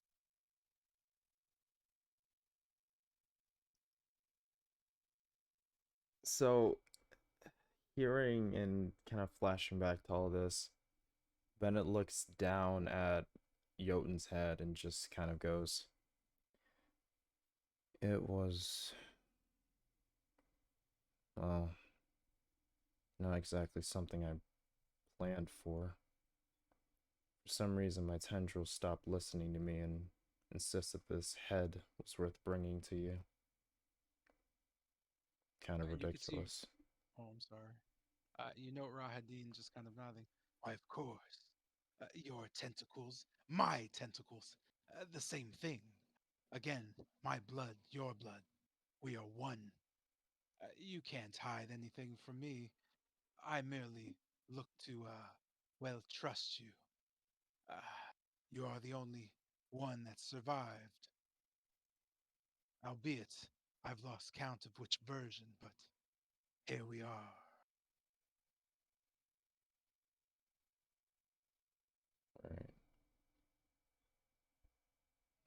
Alright. Looking down to Jotun's head, I'll just extend my hand and then, like, aiming my palm at it. Do the tendrils at all, like, I try to restrain the tendrils and try to, like, return them to my body. Do they at all listen or communicate? They kind of slink back towards you and just slither back to your body, leaving Jotun's head just laying there. That's better.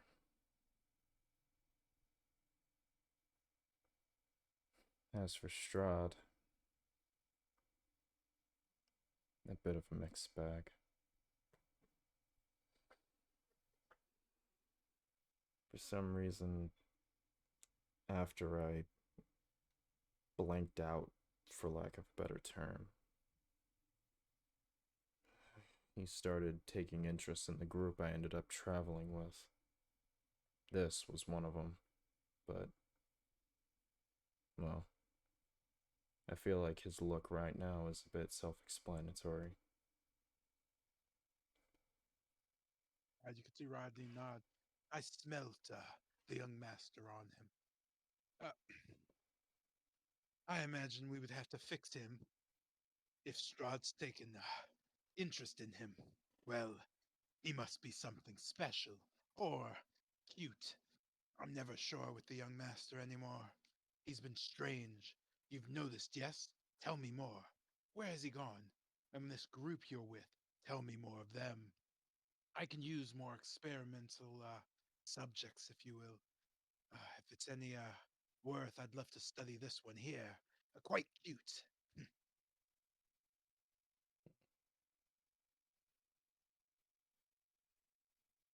The group I'm with. As he kind of says this and just stares down at Jotun's head, his head suddenly jolts up and he looks over to Rahadin. I apologize if we talked about this before, but did you happen to have siblings?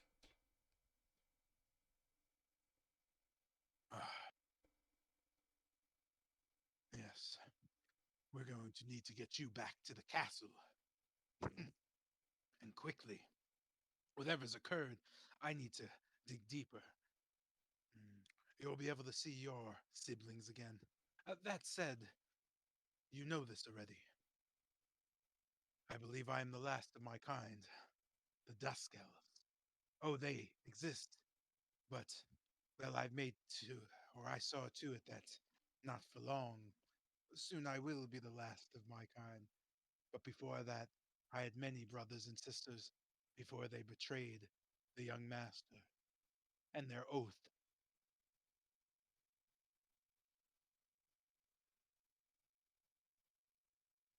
Well,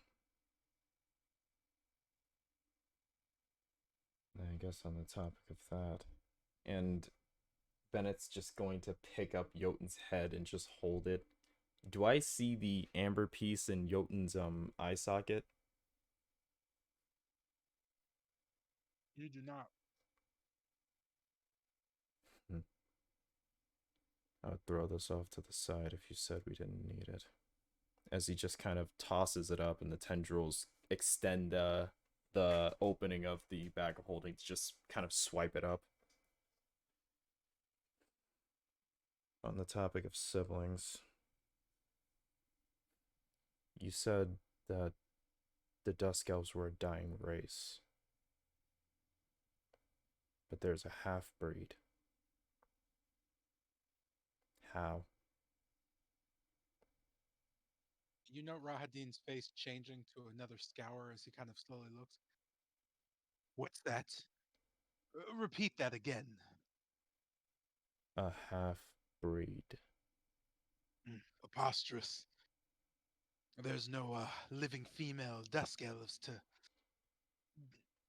And the males are. Well, that's not how that works at all. I should know. Yeah. Well, then you may have made a miscalculation. Because I saw a dwarf with skin blue just like a dusk elf. Hair about as white as mine when I had my mind wiped.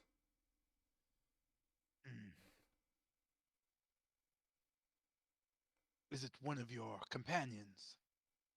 These creatures you've traveled with? Yes. Bring it to me. I would like to see it for myself. I will wait here. I still have much prayer to go through. I'm hoping the faceless listens to my prayers. The young master. I would like very much for his suffering to end. And this place will bring that to me. Now, off you go. Alright. Uh, as I say that, I'm going to like turn but stop, and then turn back to Rahadin. Also, besides the girl, there are 4 others. An elf, I don't think from here. Doesn't look dusk at all. 2 of them. One's a half elf, same as me, but again, not at all dusk. All from outside this land, I can assume. And do they know the truth?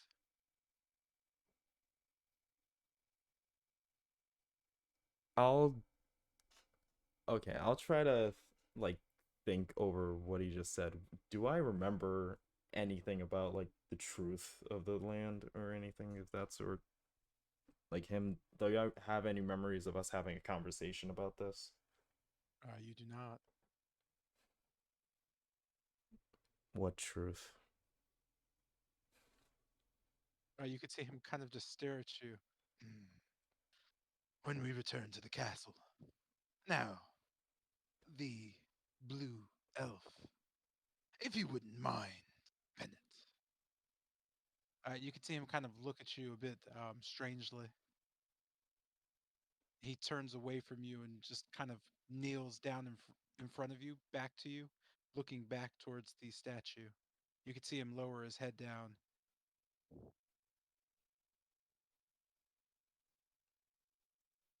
Uh, with that, I'm gonna take, I guess, like a look at the statue. What do I see? Gazing upon the statue, you note a just a brightly white thing, but for some reason there's something kind of hovering in front of it. You notice it looks similar to the statues outside. A figure in a long robe holding both hands outside, kind of grasping at something. As you look towards the hood, you note that the face just is a black blur. As you look upon it, you can almost feel something at the back of your neck, just kind of scratching a bit. You kind of shake and turn just out of the corner of your eye as you kind of look towards the shoulder, just kind of almost parallel. You can see just a face staring at you. Turning back towards the statue, it's just a blur. You kind of just look down and stop looking at it. You can just feel something scratching just right behind your ear. But as you kind of go to touch it, there's nothing. With that, you note Rahadin. Do not let this place absorb you, Bennett.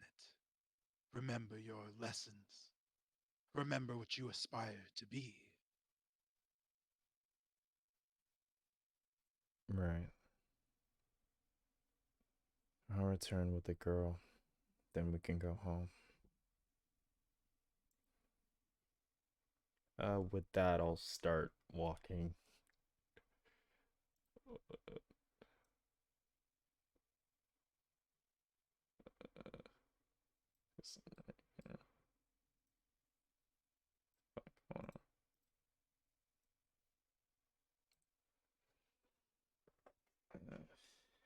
And I'll end my turn there. You note from above, you could see kind of glowing.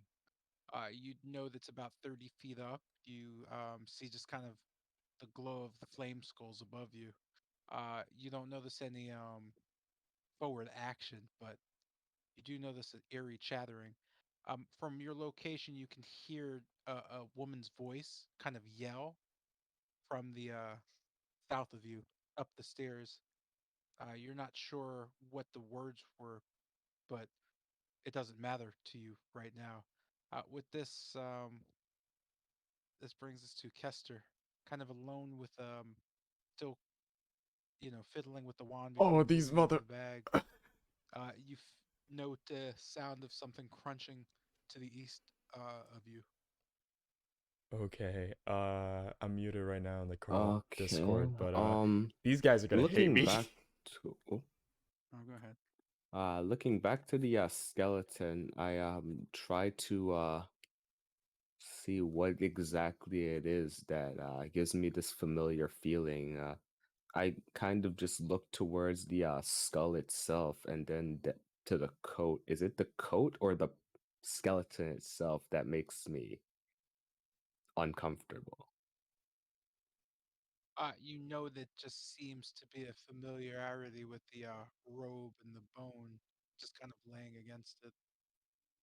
Hmm. It just fills you with the wanting to roll your eyes. Hmm. Well, then I should probably take this to somewhere. Well, I'll probably remember what this was if I take it. Ah, once again, touching the cloth and just moving it up the up towards the damaged section. I try to just run my magic through it, if just a bit, to see if it reacts at all.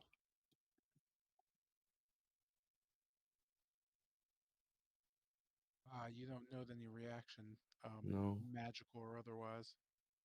Hmm. Okay, that's definitely weird. I pull out the wand and try the same. Anything? You note the wand just kind of almost emits kind of a hum. The Hmm? vibration shakes your hand as you kind of drop it as it hits the ground. You Hmm? notice it stops vibrating on the ground and just kind of sits there. It rolls just a little bit in front of you, just kind of rocking back and forth a bit before just stopping. Okay, that's weird. All right, I pick the wand back up and try it again, but keeping a firmer grip, knowing what's to come, and see if it's trying to do something in particular.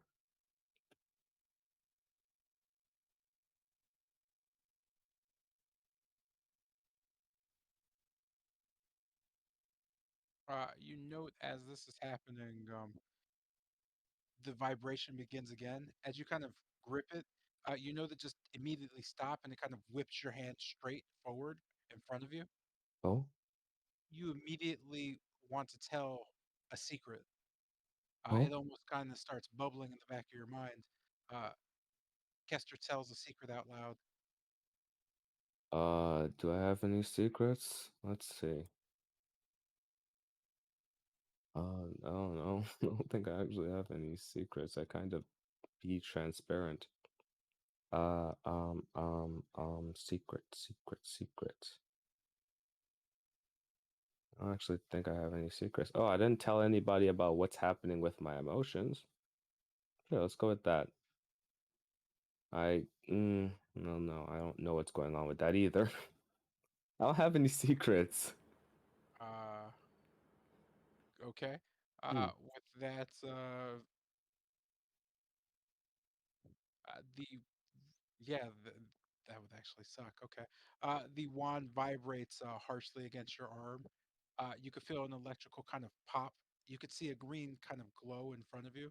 Uh, Also very familiar. Oh. Oh shit! No. You could feel kind of a necrotic, just just a bite and a sting from the wand as it drops. You kind of you kind of whip your hand. You note blood pooling at the base of your finger. With that, you're stricken. You kind of just collapse on the wall into the skeleton. In the other room, Yurm, you could just hear this collapse and just almost a click clacking of bones. You're not sure what occurred. Oh, go ahead and roll your first death save, would you, could you? What the fuck? Okay, sure, Mr. J. Hey, man. Oh, don't worry.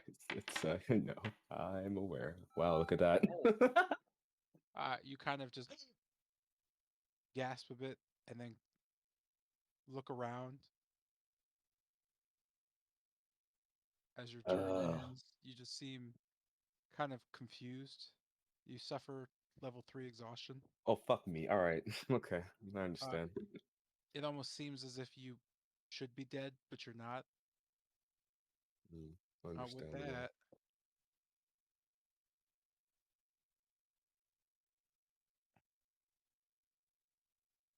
okay, that's that. And this brings us to Kesimir. As you kind of look back towards Kesimir, Tilgrim, you know he kind of just dashes away from you towards the steps. Uh, for someone who said he didn't want to go down there, he quickly just kind of grabs towards Oh, one of the banisters and just looks on. You could see him kind of motion back to you, but your attention seems to still be drawn to the young woman in the room. You could see him just wave you off as he slinks into the shadows. This brings us to Khan's turn. Am I able to peer into the room from where From your position, yeah, you'd be able to see the fully lit kind of center of the room. Cool, outside of hearing whatever this person or lady had to say, do the expressions on, I guess, the only person I can see, does his expression seem kind of hostile towards Pilgrim? Can I make that out? They all seem, or everyone you can see seems incredibly hostile towards Tilgrim. All their weapons are drawn and they seem standing on edge. Upon looking back to Casimir, he's no longer there, correct? He is slinking across the banister to your north, kind of looking down. You could see a figure at the bottom of the steps, but you're not really sure what's going on. He does seem kind of tense. Ah. Mm. Um, quietly, I, not touching the wall, I kind of move one, two spaces just to get it closer. I guess closer towards here as I attempt to kind of hide my presence in any case Tilgrim's and ever in danger. Dagger still in hand. I just hold it, still shaking, ready to grab Tilgrim at the instant of how would I do this? I'll just prep an action to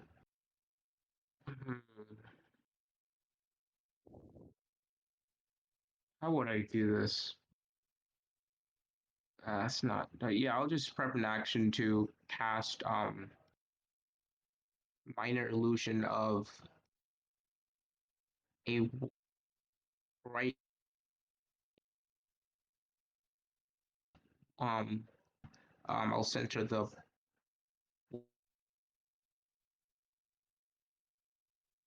white flash corner still slugging the right arm, just collecting information and trying to see if it's really a hostile situation or if we can somehow democratically get our way out of this.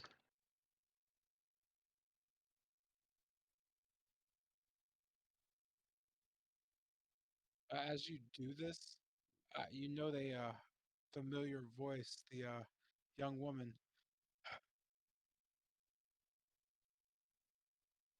You know, never mind. We should have just killed them.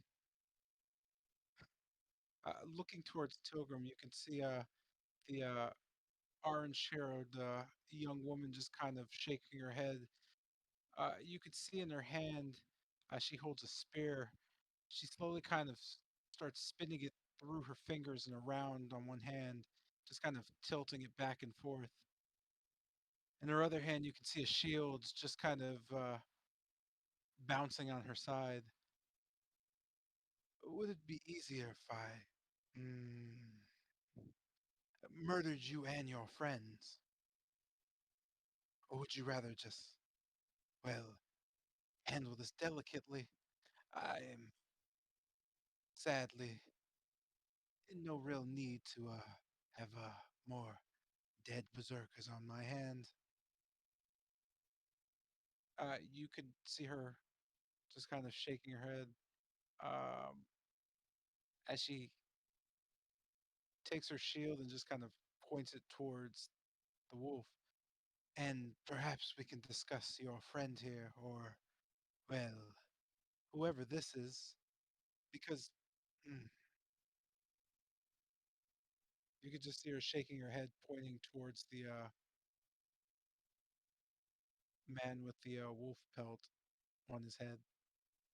She kind of just clams her shield down. What do you do? Uh, looking at the woman, well, really looking at the spear in the woman's hand, I say, we can talk. Uh, w- we're not. I'm not. We're not here to fight. We can talk. There's, like you said, no one needs to die anymore, right? I'm still making. I'm still. The spear is still. I'm still staring at the spear.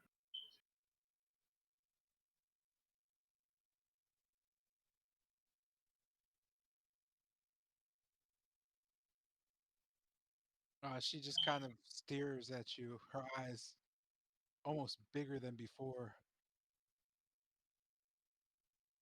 You could see her just turn from you and go back. She gets towards a bedroll and just kind of sits on it.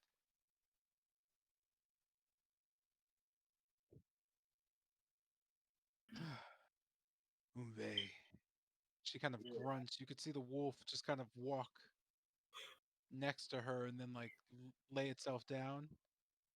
You could see her put her shield down and her spear, looking up towards the figure to herself. And you, I don't need you doing anything either. Mm. I figured you would be fine to sell back to the druids, one of their own, but I don't know what that is. She just kind of shakes her head and looks back towards Tilgrim. Well, come in. Consider this a moot.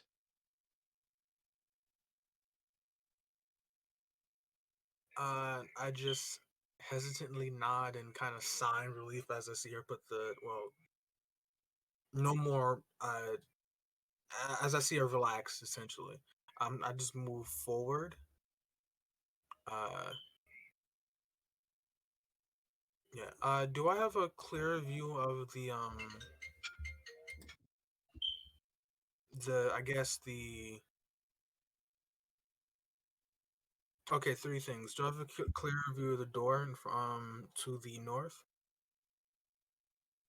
Enough so that I can see if there's any like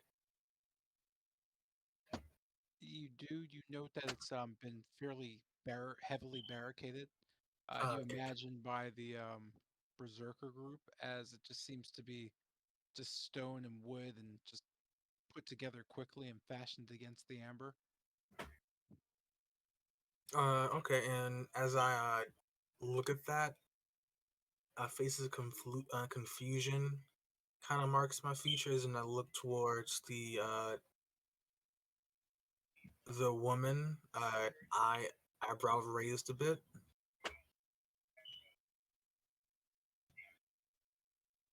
Noting the expression, she just kind of glares. What? Uh, I'm gonna.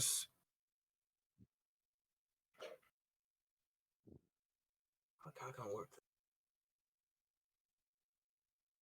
There's something on the other side of that door. Something you ran for something. Well, not ran, but what's on the other side of the door exactly? could see her shaking her head. Why don't you open it and go find out for yourself? As for us, we'll stay here.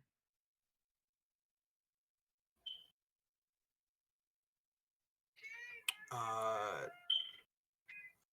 okay, I'll just I nodded that and man, okay. For the moment, I'll end my turn. Just to be clear, Casimir, he motioned me to follow him, right?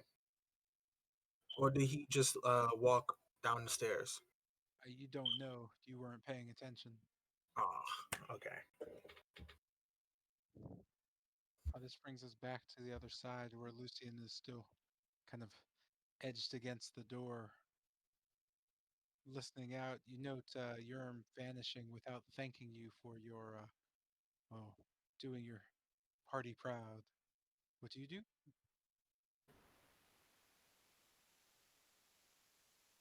So at the thought of not even receiving even a glance of appreciation, Lucy will just lightly sigh and taking a step about right here on the edge of the door, and just kind of like I'm looking around here back to the door with the taking the mirror out, just peering down the way. All of the floating skulls seem to be focused on the exact same direction, still heading that way.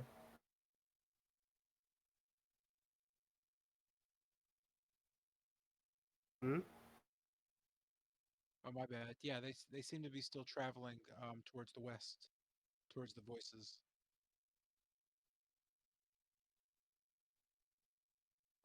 So just feeling a bit of contentment that at least Kester and Erm are somewhat together.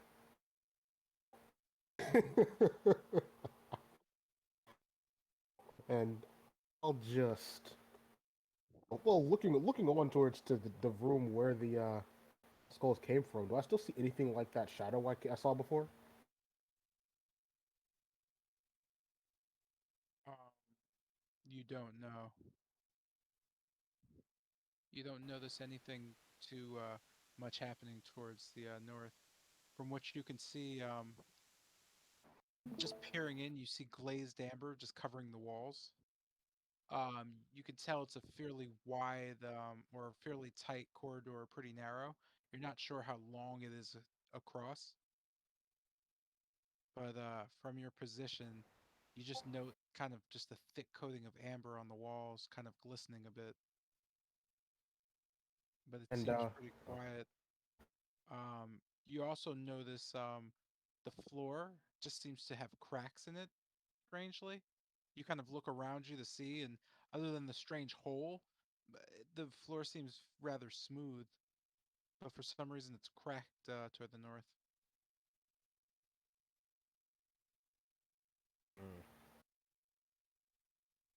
and hmm.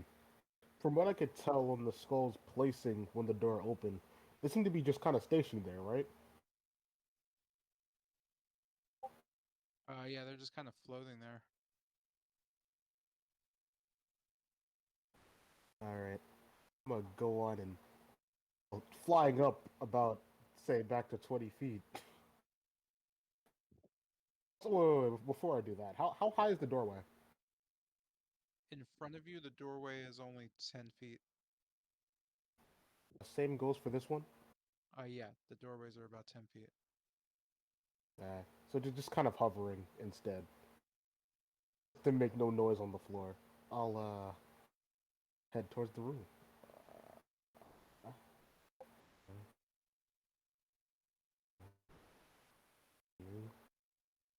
Before I head in, just kind of, uh-oh, what happens?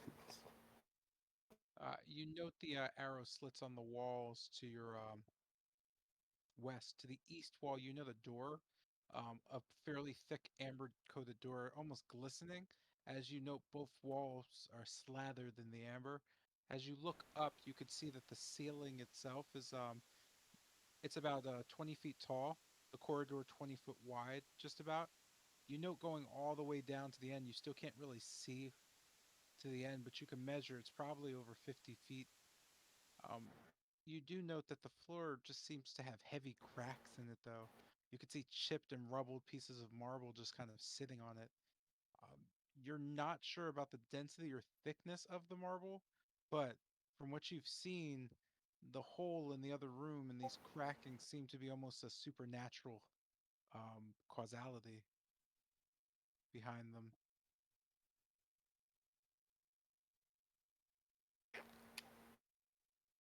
All right.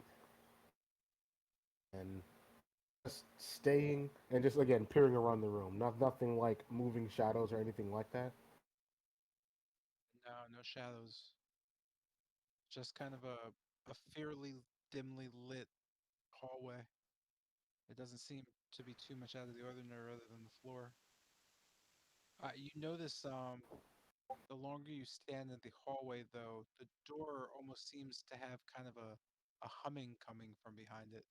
You at first didn't know where it was coming from, but you know that the door, as for some reason, it almost seems a familiar tune, but you could barely hear anything. You almost think it's just kind of you. That I hear my own voice coming. No, that you're making up the humming. Ah, I see. It's coming up from like this door here. Yep. And From what I it's can see, and I'm yeah, sorry, it's I was like gonna say it's just faint enough where you can barely hear it, but you're not sure it's you making it up or actually coming from the door, and that is making you a bit nervous.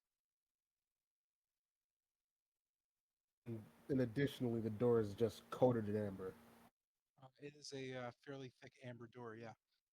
You know, all the doors seem to just be thick pieces of amber with kind of gold hinging onto these stone, just wall slabs that lock them into place. Uh, just looking back and around, I'll just take a here we go, a bit into the room and just looking around and say these walls and and towards the ceiling. Anything in particular? So nothing of note. You just mark kind of the height and the size of the room. You see from the walls on the ground all the way up to the ceiling and coating above it to the archway, just amber, just glistening everywhere. The color is just a very warm glow of just almost a hazel before just the darkness surrounding you eats it up. You know, again, just a slight kind of humming coming from the northeast and just cracks along the floor. As I'm listening to the humming, do I feel anything in particular? Maybe a kind of strain or anything like that? No, just listening to it, you you kind of want to just roll your eyes. Kind of annoyed or falling asleep or what kind of way? Fairly annoyed. Uh, well, I'll just flutter up the 10 feet. For first, how tall is the ceiling up to it? 20 feet. I'll make that about 15 feet, just so I'm not touching the ceiling. I'll make a keen notice to avoid touching the walls. Okay. And that's my movement, so I'll just keep an eye out and be very quiet. And that's turn. After the commotion you heard to your west, Yerm, you find yourself just standing in a dark kind of what looks like a closet, wondering what the hell is that? Uh, you're pretty sure you have an idea. What do you do?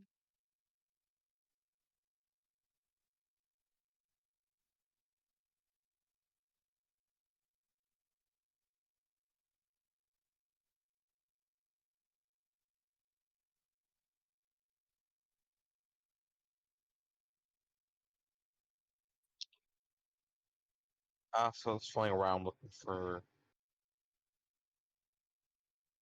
Excuse me. Looking around for. Does there seem to be like any type of way to get to their side, like in this room alone, like on the wall?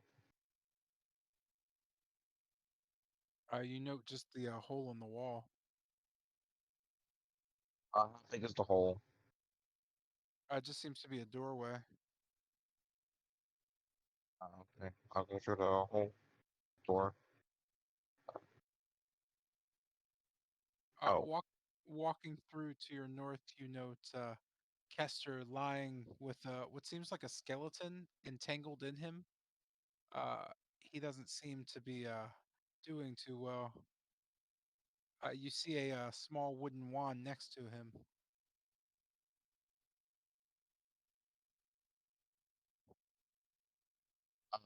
I'm looking over.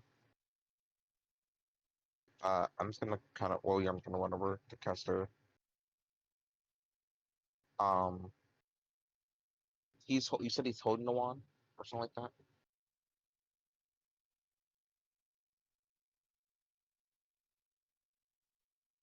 Oh, my bad. It's just laying next to him. Okay. Just kind of removing the skeleton carefully off his body. Going to attempt to just like check for a pulse and try to get him back on his feet. Okay. Medicine check, please, sir. My stomach. Oof.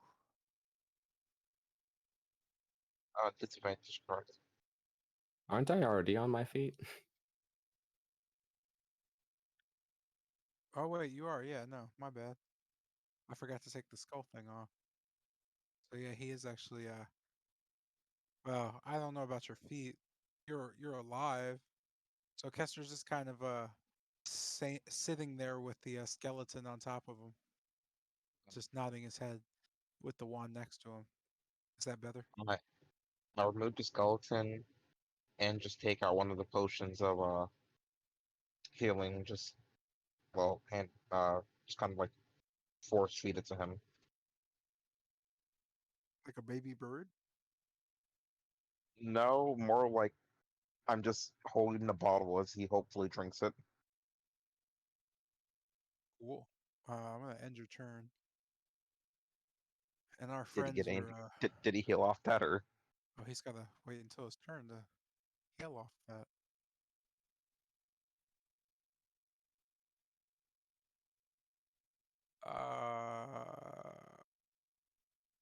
Cool. Carl, stealth check. Will do. Oh wow, that's a strong boy. You. What's that? Oh, Fuck yeah. ooh, nice. Yes, and Boom. there's invisible.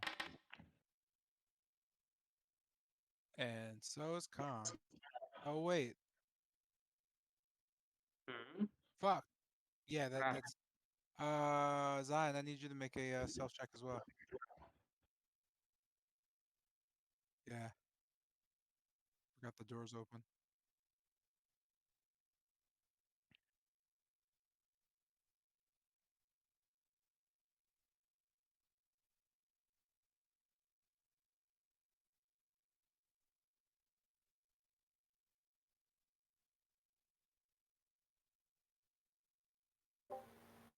Zion. Come on, pimpin'. Let's get this bread. Alright. I'll just use the numbers because they're all the same. Alright. Oh, okay. That brings us to Bennett's turn.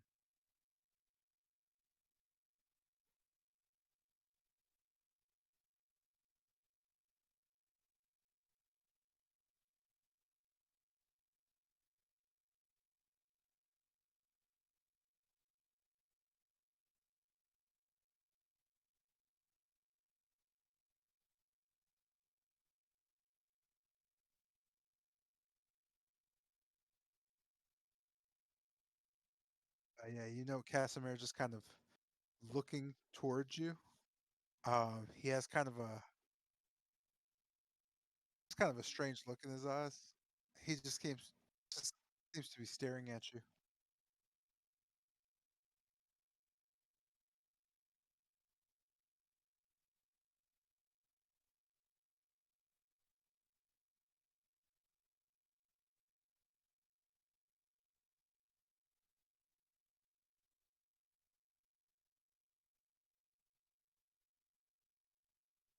Yeah, they don't actually exist. Uh, yeah, I'll just Erica.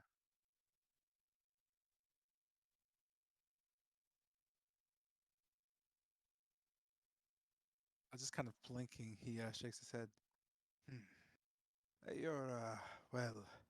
We've found some denizens of this place, and well, what did you and that well, Rahadin discuss? I saw you there, but I couldn't hear anything. You seemed frozen in front of him. He kind of just turns back.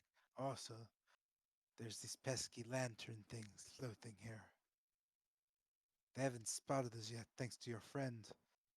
Uh, but I think the Shadow Monk and I might have to start taking things apart pretty soon.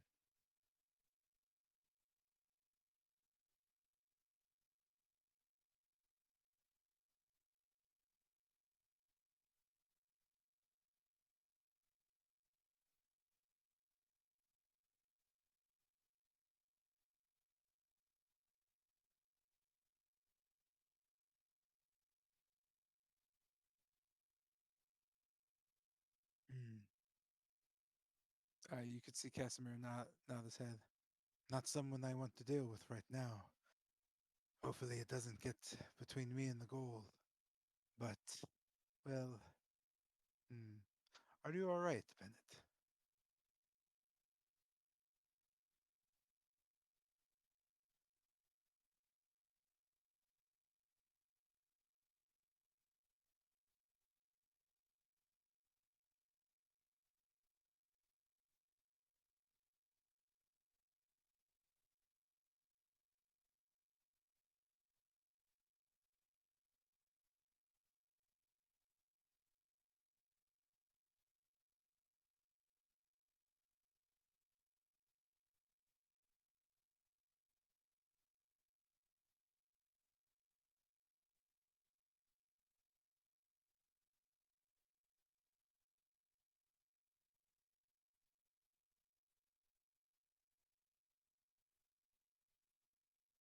You could see him just nod slowly. Hmm. Well, next time we see Rahadin, let us do it together. I am not up for it right now. I need to get deeper into the temple before, well, we cross him again. With that, he kind of turns his attention back towards the flame skulls and then kind of points towards Tilgrim's direction. In the room, there seems to be some type of berserker woman and her crew. They're talking to Tilgrim.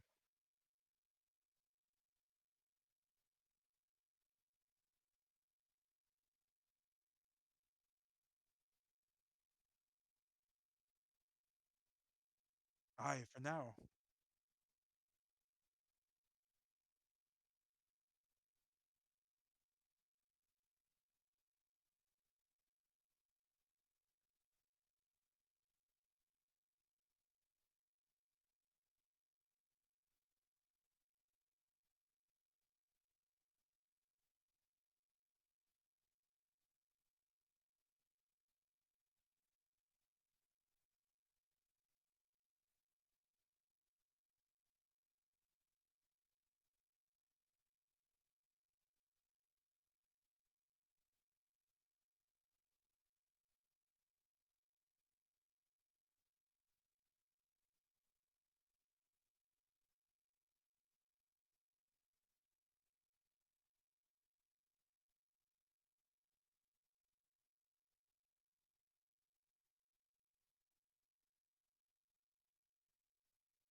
With that, just kind of pushing aside the skeleton and just moving your hand, you note the wand directly in front of you. Uh, you see Urim kind of just looking up at you. What do you do, Kester?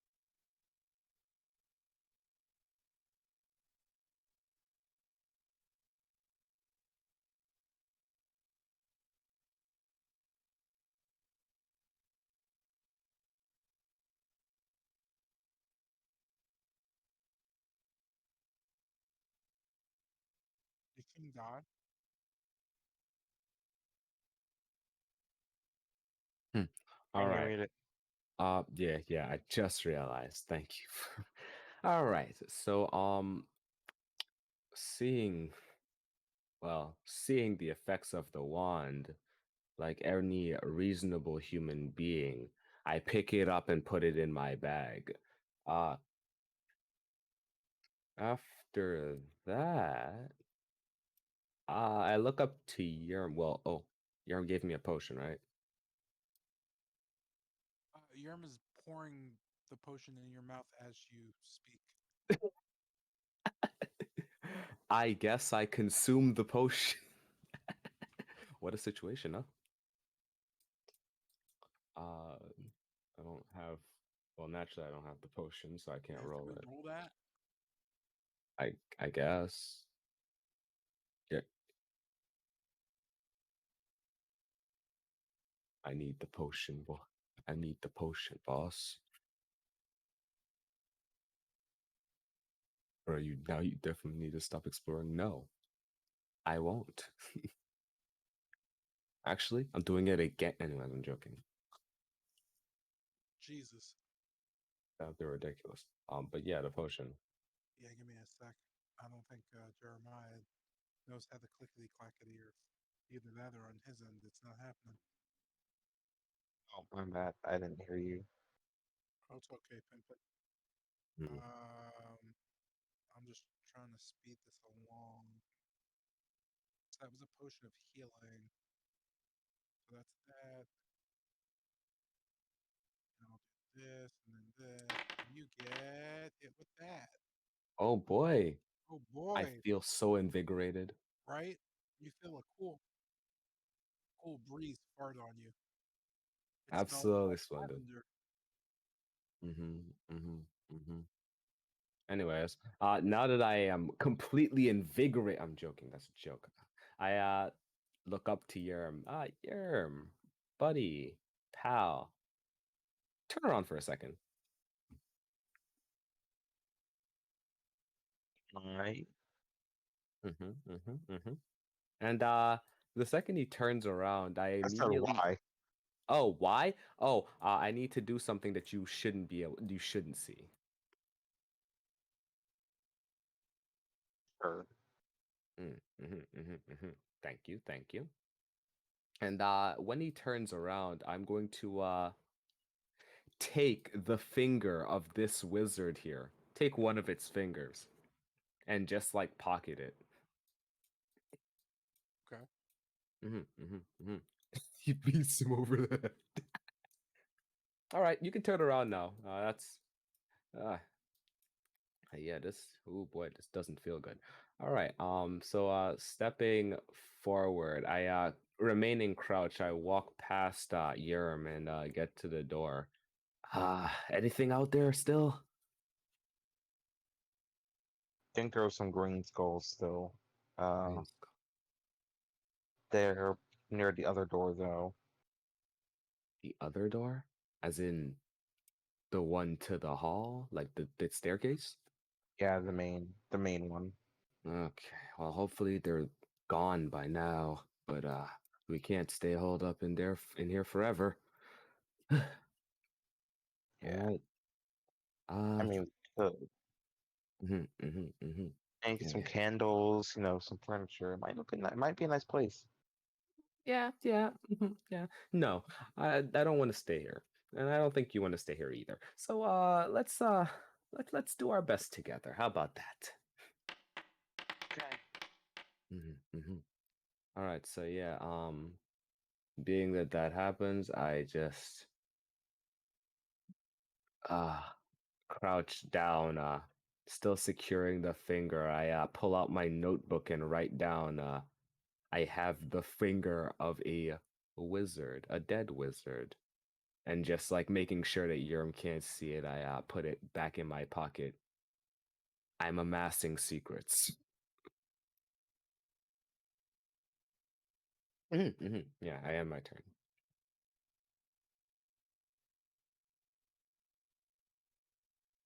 With that, you can note Casimir just kind of looking left and right and kind of see what's the check. His turn. His check.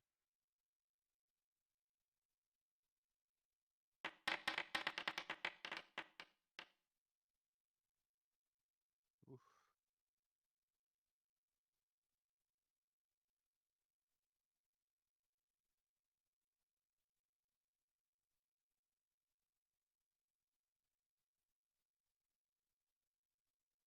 Uh,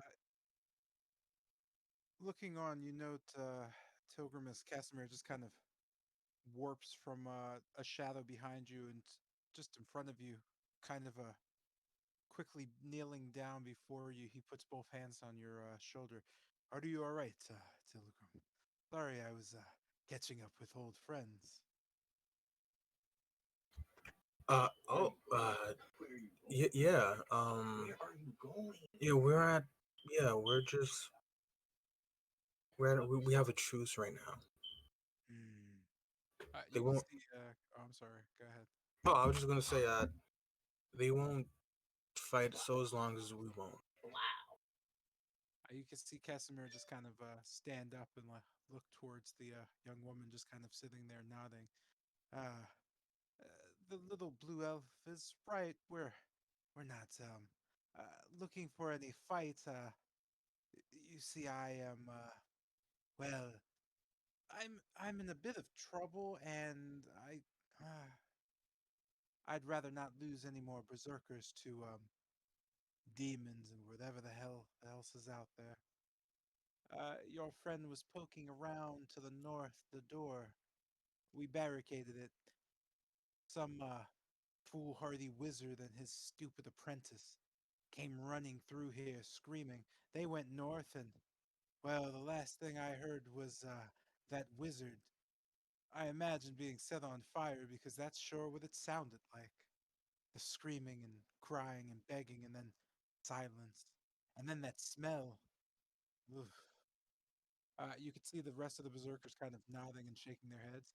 We boarded it up as soon as that apprentice ran back through here. All that he left behind was parts of his face. Ugh, that poor thing. He should have just stayed. We would have killed him. Those idiots almost got us murdered. Anyway, truce here until we figure this out. She points to her shield and then to the south. This druid, or whatever he calls himself, you know, the pale man in the corner, found him skulking about. I don't really see a point in keeping him, but, well, I kind of need a druid as a bargaining chip, you see. You know, Casimir just kind of looking back. Hmm. What say you then? Uh, he just kind of points at the pale man in the corner. This would bring us to Guy's turn.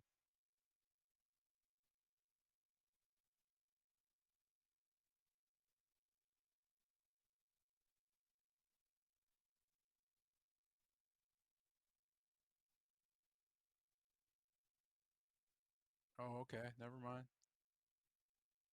Hello? Okay. Yo. Okay, speaking now. Okay. Picking up, you see what you call he just stares blankly before speaking. I just wanna go, to be honest. Second I was in the corridor, now I'm here. So at this point, Yeah.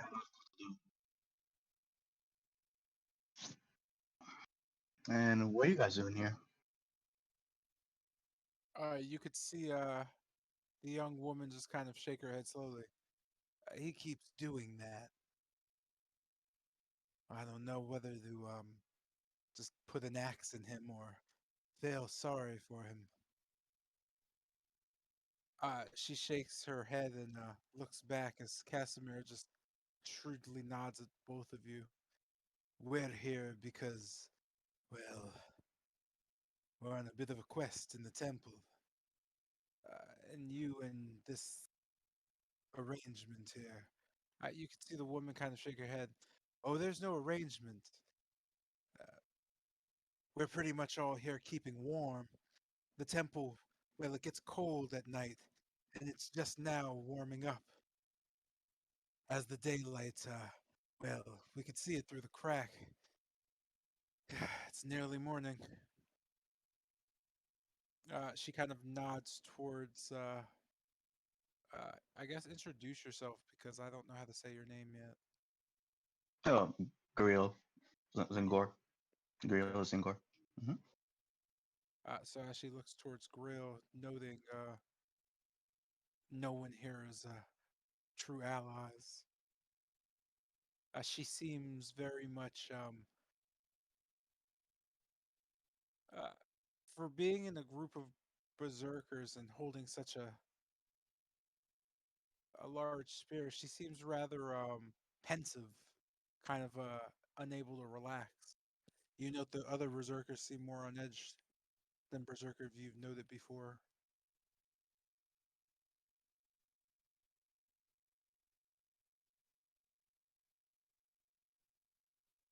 If I may ask, for your name, point out to the lady.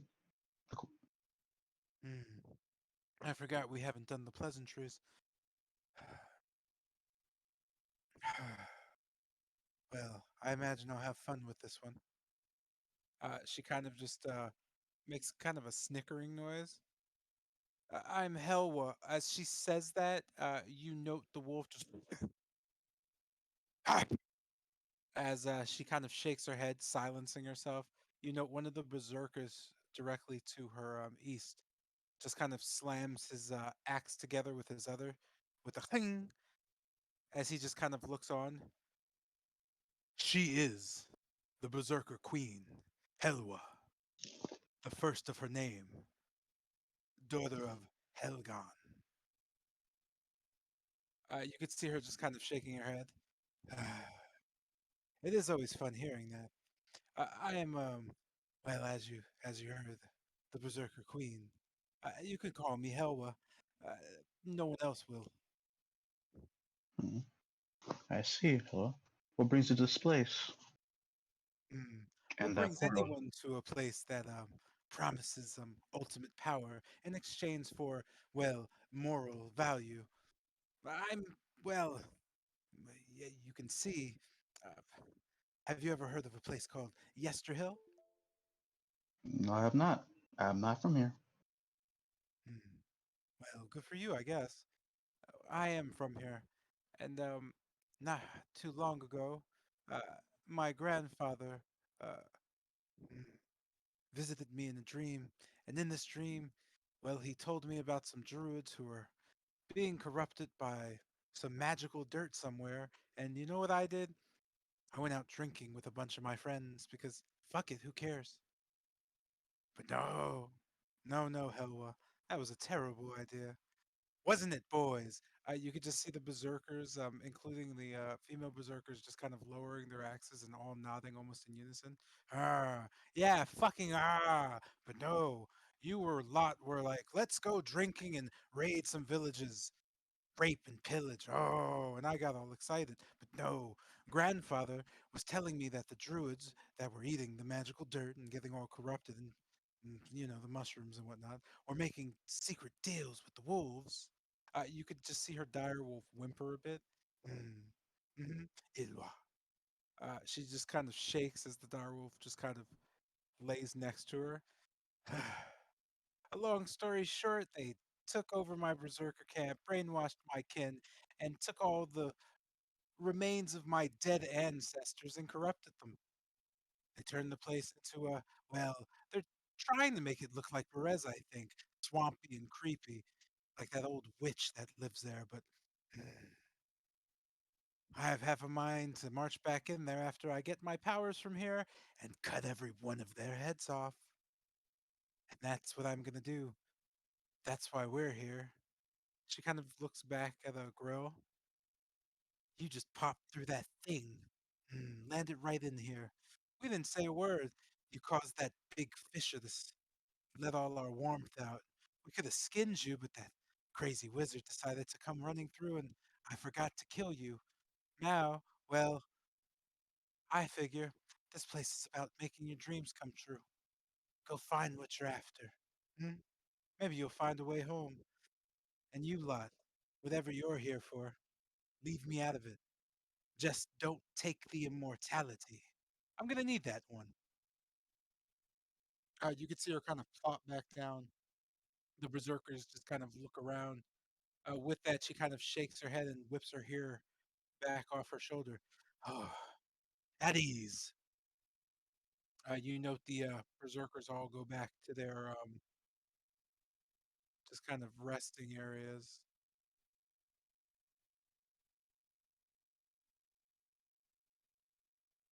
With that, Casimir has to kind of move a bit. You can see Hoa just plopping down, looking around. You can have a run of the place, but don't come crying when, well, something rips half of your face off. We're gonna wait it out till morning, and well, once your bodies are dead, we'll pick through the remains. If you need something, hmm, I imagine you can always come back here when you're, afraid of the dark and cowering. Hmm. She just kind of sits there and folds her hands while looking and just kind of making small talk with the other berserkers. Hmm. We're gonna finish out the turns. Walk up and I'm like, Your Majesty, if I may speak to your wolf. You could just see her look at Grill. I'm not sure you need my permission. You might want to ask him though.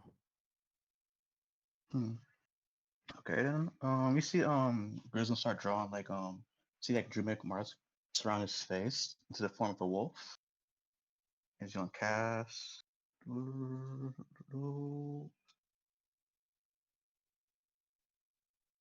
speak with animals. As you gonna like clear up a store. Can you hear me? Or is it not working? As he speaks to wolf. You note the wolf just kind of looking at you with face twisted. Yes, yes. Uh, Morsel, you wear the skin of my kin. Yes, yes. I'll eat your belly soon. Warm. Hmm. You could see him just kind of glaring at you. Hmm. Just want to ask a few questions. So, what can you tell me about this? Any ways out? Knowledge about this land? Things, creatures you've seen? Passageways we should be worried about? Traps? The wolf just looks at you. "Mm, All I see is my master, slowly waiting to kill you. Mm." He just seems intently basking for your end to come. Hmm. Well then, that's all then. Hi. Well then, if you don't mind, I'd like to go home. I can't stay here doing nothing. You may I join your pack for a while? Looking towards the two of you. I forgot the actual name. Both the man and the young lady. You know Casimir just kind of glancing. Our pack. Mm. He looks down towards Tilgrim. Glancing at Casimir, then back towards the man, Creole, right? Grill. Sure. If you're asking to follow us, I can't stop you, but don't get in our way. Very well. Casimir just kind of nodding. As for the queen, he kind of nods and looks back towards the grill.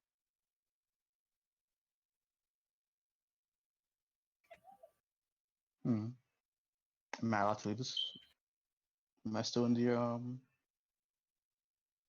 restrained, or am I free to go currently? Your Majesty. She just kind of waves her hand. Yes, go die with the rest of them. Again, if you run into that old god, that bitch, leave her for me. I think I'm God. finally willing to give up what she's looking for. Care to tell her descriptions? And you'll know her when you hear from her. I see then. Nah, Oops. the old one, a ruined flower. Hmm. Just don't need anything in her hall. Well, if you do, I'll kill you. That mail's for me. I see. Don't worry. I have my own food on hand. Hmm. I'm just gonna walk up towards Casimir and to them and my turn. With this working through the shadows, we find ourselves conning.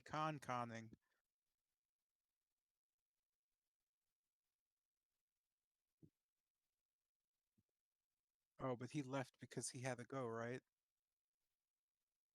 that what I'm assuming? I Okay, think so. he'll go last. Yo, can I get his turn? No, you can't get his turn. Why? This brings us to Tilgrim's turn. He'll just start next session. Since you are, well, I guess following us, might as well just move forward. Nothing we can do to stop you. I guess I kind of move forward towards the barricade door, just looking at it at first because I can't really reach it. I'm shambling forward, kind of holding myself a bit. You can see Kesimir just kind of grab you and help you along a bit. Oh, thank you much. Thank you. If He I just kind of nods. if I may, small Mhm. Tigrum, I may be able to assist you with your problem. You look tired. Uh, yes, and very. How did you know my name? Oh shit! Wait. Wow, all that work. Emergency meeting, imposter sus. All that work. Yeah, Yo, I just was pass it off as mysticism, like wisdom and whatnot. Yeah. I was I don't just know. sitting there like, yo, when did they get introduced? I was like sitting there thinking about that shit too. Like, yo, what fuck Yeah, just yo, happened? man is sus. Yo, he's an assassin of Strahd. Come to finish the job. Oh, we found the Yo, Lich's second apprentice, just like that. roll initiative. Yo, I don't trust this man. Yo, we found the Lich's second apprentice. We're just way biding this time. And you thought Alright, I was a so- traitor. Oh god. To finish out the turns, so Um. I'm gonna go with magically. You're now introduced because okay, but yeah, for future reference, Yeah. like it would be better to get to know your party mates and Yeah. stuff by actually having conversations with them. Yeah. I feel like that was a moment to have one real quick, but alright. Yeah, that's what I mean. Yeah, like there No, was a can you defend yourself? Wait, session's not over. I asked to tell them beforehand. They just walk off. Um, Oh, our names? Yeah, previously I did. Then you guys Oh, walked off. I didn't even spot that. Okay. So going, Well, yeah, going back to Tilgrim, we'll just go. well, how you knew my name? We'll cross that bridge later. But yes, I am Tilgrim. Uh, this is looking towards Casimir. I kind of just stop for a bit and then say,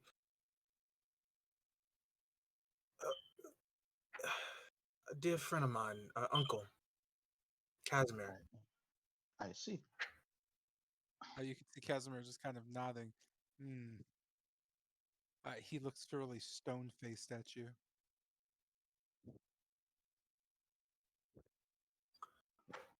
Well then, um, if I may ask, you see, like, you guys want to get a little bit closer and go, oh shoot, uh, request to move if I can. Okay. I'm like, get one knee, like, offer, to let oh god, to lend me her hand. My hand. Yes.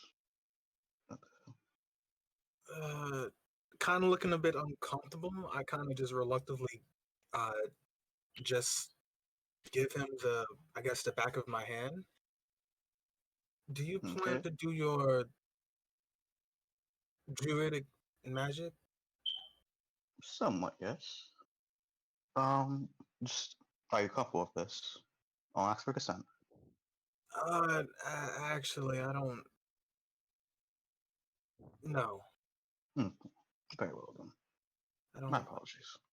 No, it's fine. I just don't understand it. With that, Casimir just kind of looks and kind of moves Tilgrim's hand to the side. How do you both done playing here? Uh, yes. This door. Turning back to the door. How is it barricaded? Is it like just stuff in front of it, or is it like? There are fairly large kind of pieces of the wall to the south, kind of flesh up against it, with just kind of wood pieces nailed into the amber doors.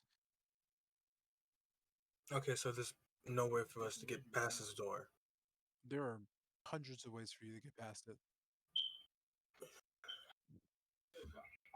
Okay. Looking at the door. Let me look at my stuff real quick. You said wooden, right? Okay. No, the doors are made of amber, fairly No, like thick. the wooden planks. Yeah, there are wooden planks stretched up against it. Yeah. Okay.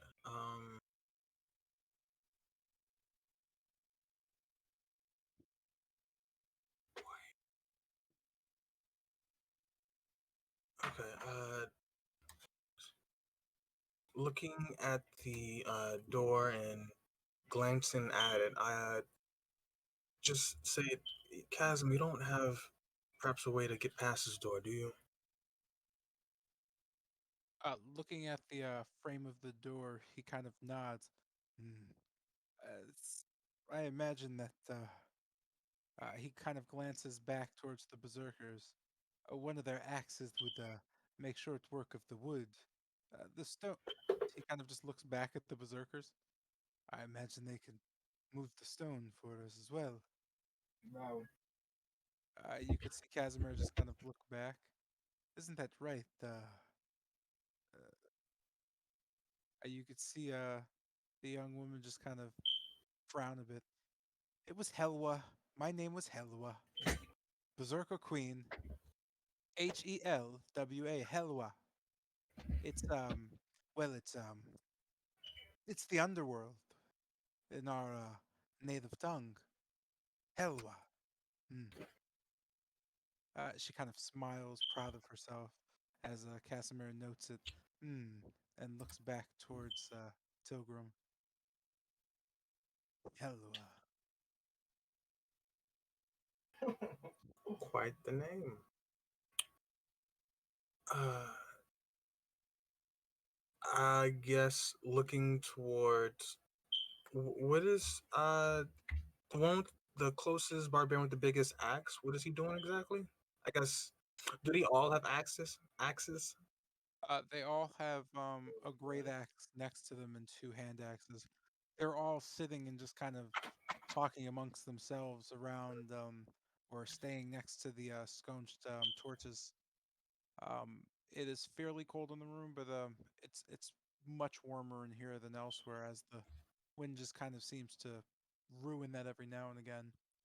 But they're not really doing anything in particular. Okay. I guess going towards the nearest barbarian, I ask, excuse me, miss. Could you could you help us get past this door? You could use your and I kind of just gesture towards her axe. Maybe Uh, you could just smash. you note the barbarian look at you and then look over you towards Helwa in silence. Helwa just kind of shakes her head slowly. You didn't even ask the right person. You I was just sitting here and you went over to she just kind of frowns a bit. Is this what you lot mean when you say I have no presence? You could just see all the berserkers kind of slowly turn their head towards Helwa and just kind of grumble under their breath. Oh, fuck the lot of you. Anyway, if you want the door opened up, you fucking assholes, you'll have to. Well, we don't. At least go check on the little one who scurried out with half a face first. He ran off towards the east. I imagine you'll find him in the lecture hall. That's where most of the refugees end up. With that woman. Hmm. Uh, Woman. she just nods. The know-it-all, the prissy one. What's her name? White something or other. She's a bitch. Don't like her. Oh, yes. I believe I might know who you're referring to. You said east, the east, right? Hmm. East. Probably across the temple. If that idiot ran downstairs, he's long dead. Once you pass the mirrors, at least. Okay. Well, it seems we might have to go eastward, Casimir. Hmm. Delighted. Let's avoid those steps, like she said. I'm not really afraid of the mirror thing, but Rahadin's not someone we need to meet right now. Trust me. Yes, I'll take your word on that. I guess turning around and looking towards, sure, Khan. I don't see no glow, right? I'm referring to Uh, this a glow? What do you mean? like a green glow. Oh yeah, you could see a hovering of green light. Uh, Seeing that, I kind of what's the word? My eyes widened a bit, and I'm completely wait. Okay. Did you have to like hurt someone? What just Uh, happened? Sorry, little brother. Turning around and beginning to trek towards the east, and seeing the glow, I freeze and my eyes widen a bit. Instantly, you can easily tell that I am much more worried of what that light is, or what I saw before. Uh, I'm going to. Is Khan was last looking into the room at me, right? What was he? He was, I believe. Then I'm going to, in my turn, very motion to Khan to enter the room and close the door, uh, like like excitably, like very like Do it fast. Hurry up. And that's my turn. Okay. Damn, we're spilling over. This Yeah. brings us to Lucian, who Oh, is man. pretty much on the opposite end of the hallway, and you know none of this. You just kind of see a dark hallway looming in front of you, and Entirely different universe. a strange humming coming from a door ahead.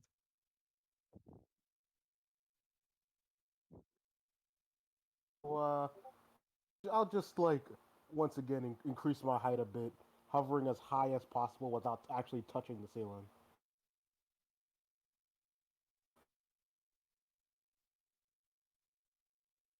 Okay, so I guess we guessed. Yeah, about you were 15 feet up. 15 is like the highest I can get without actually touching the. Oh, because I'm like 5'7". Okay, yep, sure is. I mean, technically, cubically, I mean, you could pretty much get like 19 feet up to the wall ceiling, at least if you wanted. I don't really care. You're not Oh yeah, touching it unless you want to. I just want to get as high as possible without actually touching the ceiling. And I'll keep an eye and ear out around the hall and continue forward.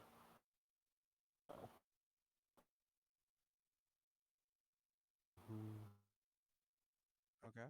And peering over at, like this is just like at like lower down, right? Yeah, it's beneath you. You know that stands about 5 feet above the ground on the wall.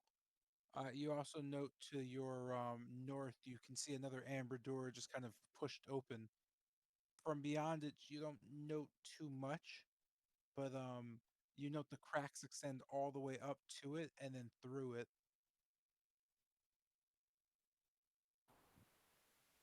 The hallway itself just it's very just quiet and cold. Having a bit of a bad feeling of being directly in front. I'm gonna move about right here. And how far was that?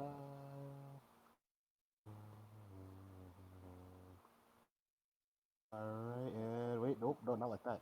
And move one, two, and just listening in. Can I hear that humming more clearly? You hear a very specific humming, yes. It's fairly faint, but it's rather familiar. You note the voice sounds like Lady Whitehaven's. I think to myself, Lady Whitehaven, that is you, correct? You don't hear any response. Contract, right, over. And they're just looking over at the door, like the whole like door is made of amber, right? So there's a small, not as big as the ones to the north or south of you, just a small amber, just thick amber door.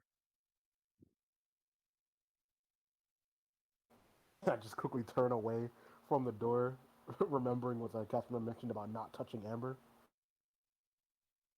I just focus forward, and that's turn because I can't move. Okay. This brings us back down into the, I guess, store area with Yerm and Kester. Yerm, you notice that Kester is readily making his way out after pocketing the wand.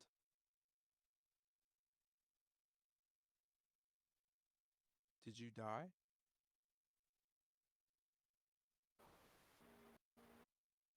Sleeping is another alternative to dying. They're similar. You're allowed to be asleep or dead. I don't know about the dead thing. Maybe a dead dude dead.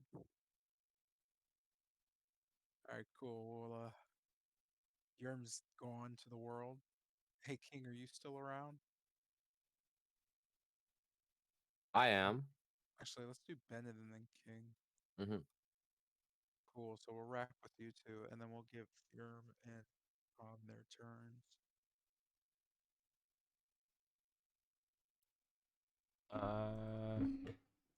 So I guess looking towards the skulls, do they at all notice me? From where you are,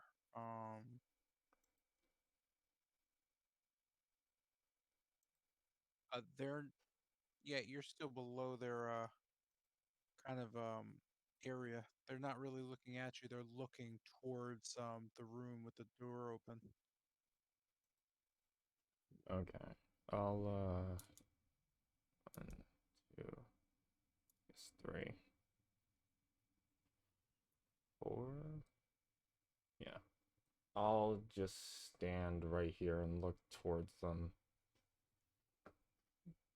Is their attention now centered on me? Or is it still on the door? Yeah, it would be on you, but you would be in the area of pass without trace, so you'd have to roll a stealth check against them, Ah, okay. or at least you'd have the ability to, unless you were just like, nah. I'm gonna just go nah for now. Oh, okay. In that case, they see you. Alright. Looking towards the skulls, my eyes are going to flash a red as they fade back to the normal blue. And I'll look, I guess I'll look back into the room. Just kind of taking in, I guess, who's in there.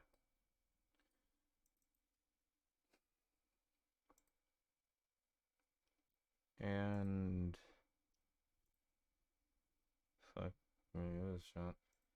I guess in Infernal, I'm just going to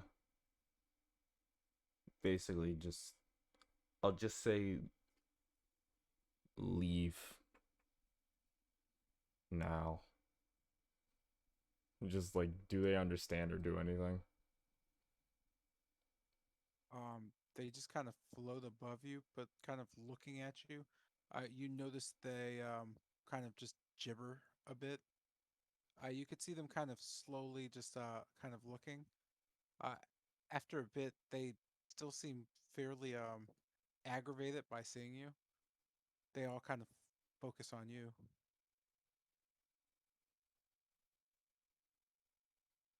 Then I guess I have to get you out of my father's way somehow. I'll just mutter that to myself and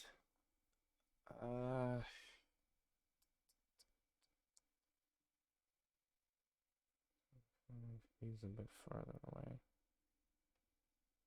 So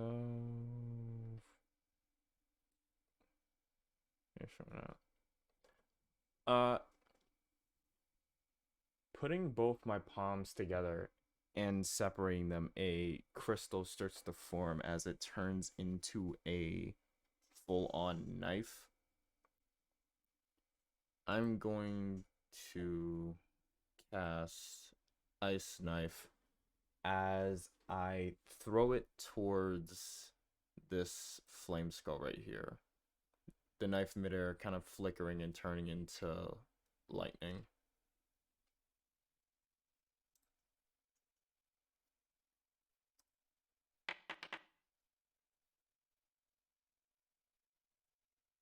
Do I hit? Give me one sec.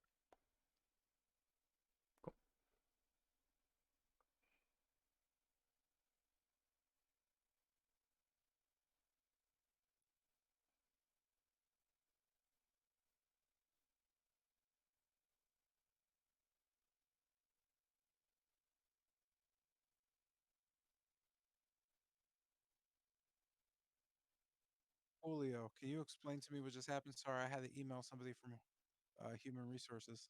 I'm having a bit of an issue. I casted Ice Knife and I changed it to lightning as I threw it at this flame skull right here. Oh, sweet. Let's see what happened. That's the hit. Yep. You certainly hit the son of a gun. And that 9 piercing.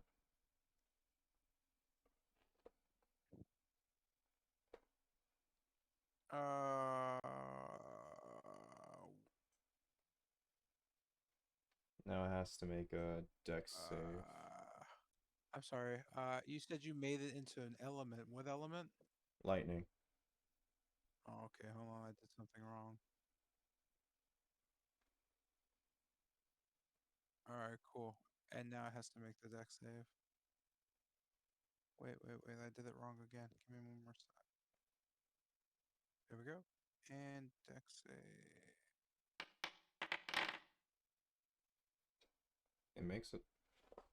You notice him kind of wiggle around as the shatters shatter. Doesn't this one have to do it too because it's 5 feet away or something? Yeah.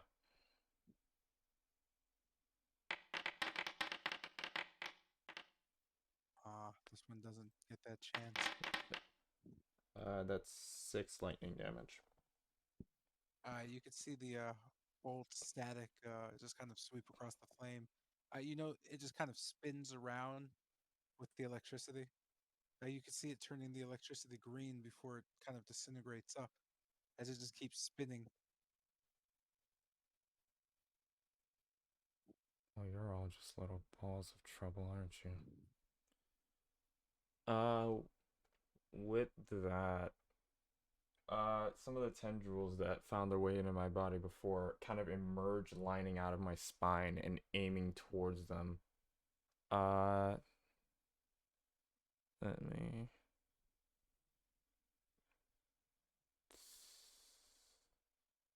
Make sure. Hold on, press that by accident.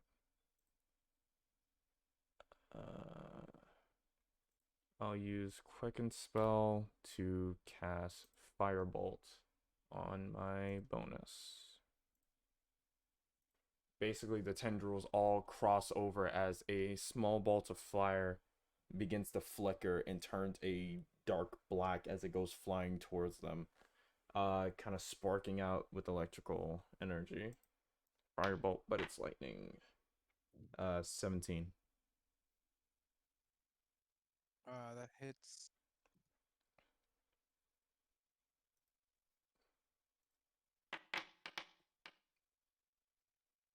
$12 damage. Which one is that hitting? This one right here. Okay. You can see the bolt kind of streak as the electricity fizzles. You can see it also start to turn green as the flame kind of almost illuminates it. The bolt hitting and kind of sending the skull kind of reeling. You can see it float between 10 and 15 feet, just kind of going up and down slowly as it almost tries to catch its breath that it doesn't have.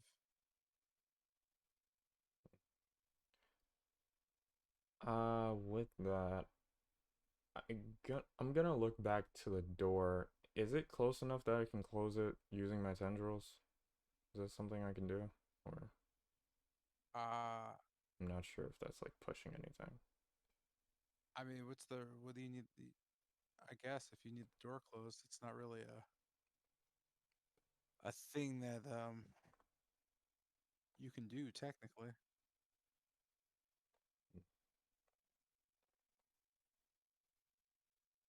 Mm. Alright. So I guess looking back to the door, seeing everybody inside, I'll just look back to the skeletons and just kind of just mumble again. I take these things out, I grab the girl, and I get to go home. Just stick to the plan this time. And try not to lose your memory. And with that, I'll end my turn. Cool. And this brings us to the middle of a closet with Kester. Wow, middle of a closet, absolutely splendiferous. Anyways, moving out of sight of Yerm, I pick up a piece of wood and etch into it just the smiley face, and then just turn it face down into a corner. And then write down in my book, I etched a smiley face on a piece of wood in the Amber Temple. And then I'm going to move the rest of my movement. Well, actually, not up, just forward. Just peering out, looking out. I don't see anything, right? From the angle you're at, no, you could just see the hole kind of as just faint bits of light hit it from around. You note the sconces, which is the hole, just kind of stares back at you. Mhm, Looking at the mhm. floor, there's nothing else really. All right. Seeing that there's nothing over there. Uh, huh.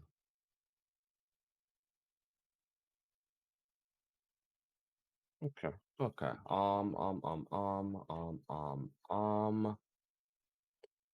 Yeah, I don't. Yeah, I think that's all. I just kind of like stay low to the ground and just well look around for more things that I can hide from everyone. Don't worry, this is all ammunition. It'll all be useful later. Okay. We're gonna end the session there then. What do you mean he's finally lost it? Fuck you guys talking about me behind my back. Oh, dog, We're what did you not. do? It's not behind your back. Yo, It's in I plain stepped sight. You away just for a didn't second. find it What did yet. Kester do? He- What's on the what's on the list of clown things? He put a. He basically drew a Wow. smiley face inside the Amber Temple on one of the walls. So he's finally snapped. What the fuck? Yo, Whoa, man, it's whoa, whoa, actually whoa, gone whoa. insane. No. Listen. It's all. 3 levels It's of insanity. no. Fellas, listen. No, I get why he's doing it. I get why he's doing it. You all know why I'm doing it. Yeah, Because he's a fucking clown. Ah, He's trying damn. to make Ah, my secrets. feelings. So Acting out the insanity that Kester currently has. Okay, fuck you. Fuck y'all. but yeah, Guy, it's I had a quick thought when I first met you, and then instantly snowballed into an idea. Essentially, I came up on the fly that how Turgum is all about studying magic and whatnot, and that the one thing she doesn't get, she kind of has a distrust for it, and that's druidic magic because it's a different type of magic that she can't really do, right? So yeah, I'm not. It's not going to be like something that's always going to be there. It's going to change. Yeah, you just gotta interact with her. Fair enough. Yeah. Also, yo, man, imposter sus. He definitely on there with that lich who looks dead. I'm just saying. You don't know your name like that. Wow, that's crazy. Yo, I'm sorry, guys, but there are 2 imposters among us. They're both after the same person. Wow, crazy. Like, bro. But I gotta say, cool character art. I ain't draw it. No, but still, it's cool. Nice find. Damn, now we all gotta fold Bennett. Shame. Like Wait, you'll is he evil know. now? like any of you will actually put it together. I'm too busy making secrets. You did say Yeah. girl, which is worrying. My nigga's now neutral good. I'm gonna have fun with this shit. I mumbled to myself. Ain't nobody hear that God. shit except No, I me. didn't hear it. You But zipping still. through the map. I swear I saw you vent. You gotta go. Wow. It's funny as shit. But you have white hair now, right? What the fuck? You said what? You have white hair now, right? Actually, would any of us none of us would recognize Bennett. He doesn't have his mask. No, I have my mask on. I put it back on. Oh. Because, let's be honest, if I just show up without my mask, like, that's pretty much gonna be everyone going, yo, what the fuck? Who the fuck are you? Another monstrosity of the Ember Temple. Stab. And imagine if I actually changed my hair and eyes, y'all. I feel like none of y'all would know who the fuck I am. Like, this is just gonna be driving a nail in the coffin. This music, man. Like, what is it called? Cyberbeat City? No, not that. What is it? Hyperbeat. Radio City. No. Yo, hot question though. I'm What is it called? curious though. I feel like now I lost trust with Casimir Nugs, but my diction move. I'm like shit now. Well, now we were just kidding, but it is kind of weird in story. Yeah, I'm like shit. No, it's. You could have saved it though. You could have just used it as like druidic wisdom or something. Yeah. Like that fly told me. He heard you from outside the door. Yeah, that He one. heard Khan. He heard Khan from outside the door with his skills and listening skills. Yeah, that one cannabis plant. Yup, told me everything I needed to know before I smoked it. But that's besides the point. Oh god, I had a high druid for last night. I was gonna work out in this campaign. He's gonna die the first day. I'm gonna try not to let you die this time. Jet Set Radio. There we go. Oh, You finally okay, I remember get the that. name. Music. Yo, a question. Have any of you used ice knife as like actual weapon itself? Say it again. Like take the ice knife and use it as a weapon. See, the issue is the moment it makes contact with something, it will explode. So You if can't he make makes it. it and then grabs it, it explodes. Sorry, dog. Full description. Bro, you can have like a little ice knife, use a dagger, bro. Like, Nah, You could nah. probably Believe me, trick I already a barbarian to use it as a sword and then watch it explode in his face. like no. Believe me, Nah, like but- I thought of using like a normal knife, but the moment it makes contact with the target, it's just gonna explode. So it's not you can't really. make you can't make a con check or something to keep him intact. I mean, I guess maybe for a sorcerer they probably can, but yeah, probably for sorcerer probably like a bit magic stuff like that. But damn, bro. But yeah, this was a good session. You know, we did a Yeah. good bit. We all know Ben's now the pasta now. Yo, I was close to Wow. getting the queen's name down. I bet you are, boss. No, I was. Look, let me show you. No, I believe you. I believe you. You don't have to explain yourself. I was believe you. close. Also, don't blame me for my fucking family issues. All right, things happen. Yo, I spelled the fucking name. No, I know. It's How do you this spell now. it wrong? Wait. Okay, I think is this. Wait. How? No. Okay, here it is. No. I got it. Here it is. Here it is. Right here. Boom. Yo, how does it take? There we go. That's it, right? I don't know. Is it? Oh. Let me. I just want to read these. So he got Helloa, he got Helloa again, and then we got Helwa finally. Yeah, hello. Oh my god. It's beautiful. I tell you, it's beautiful.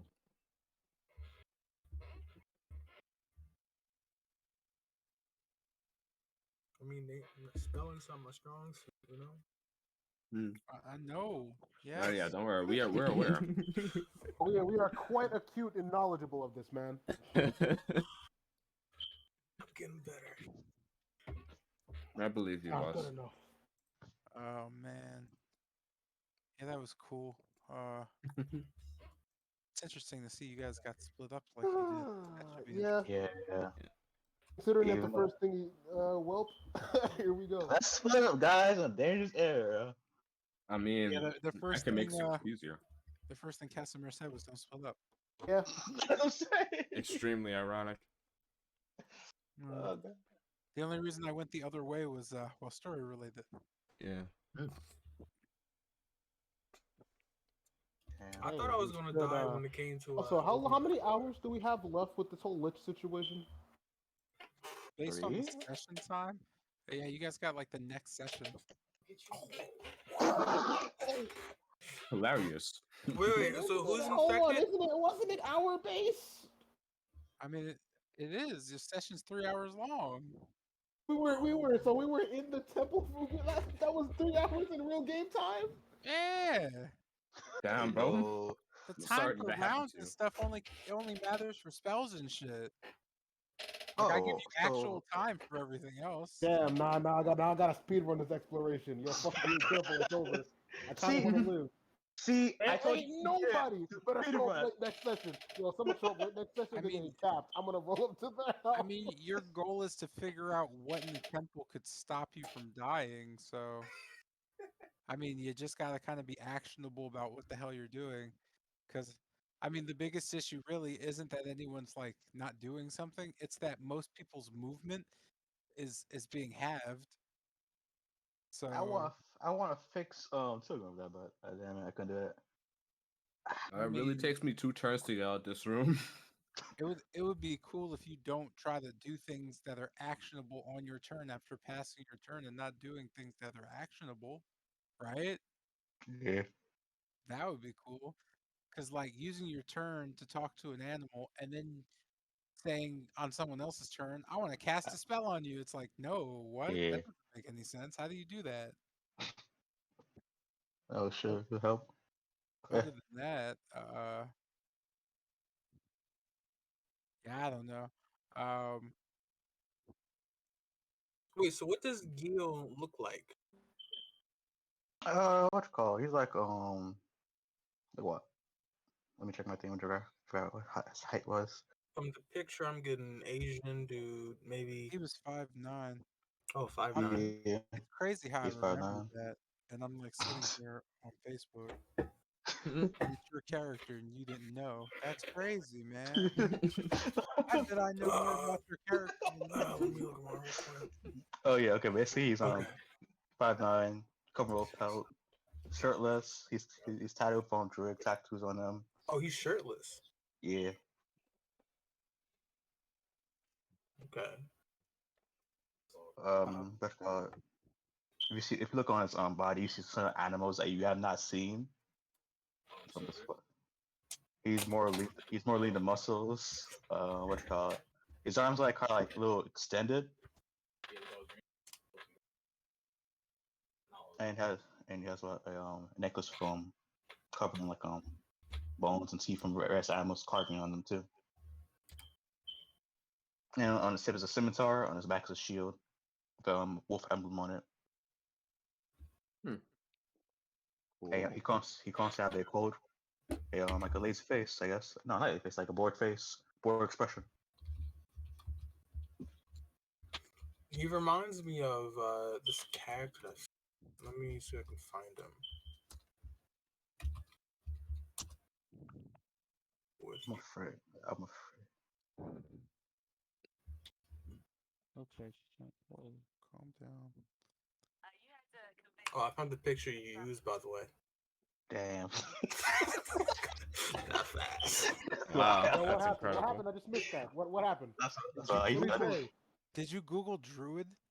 Yeah. What did he just say? Yeah. Basically, I did too when I had to Did make the someone token please for help? it. What did he just say?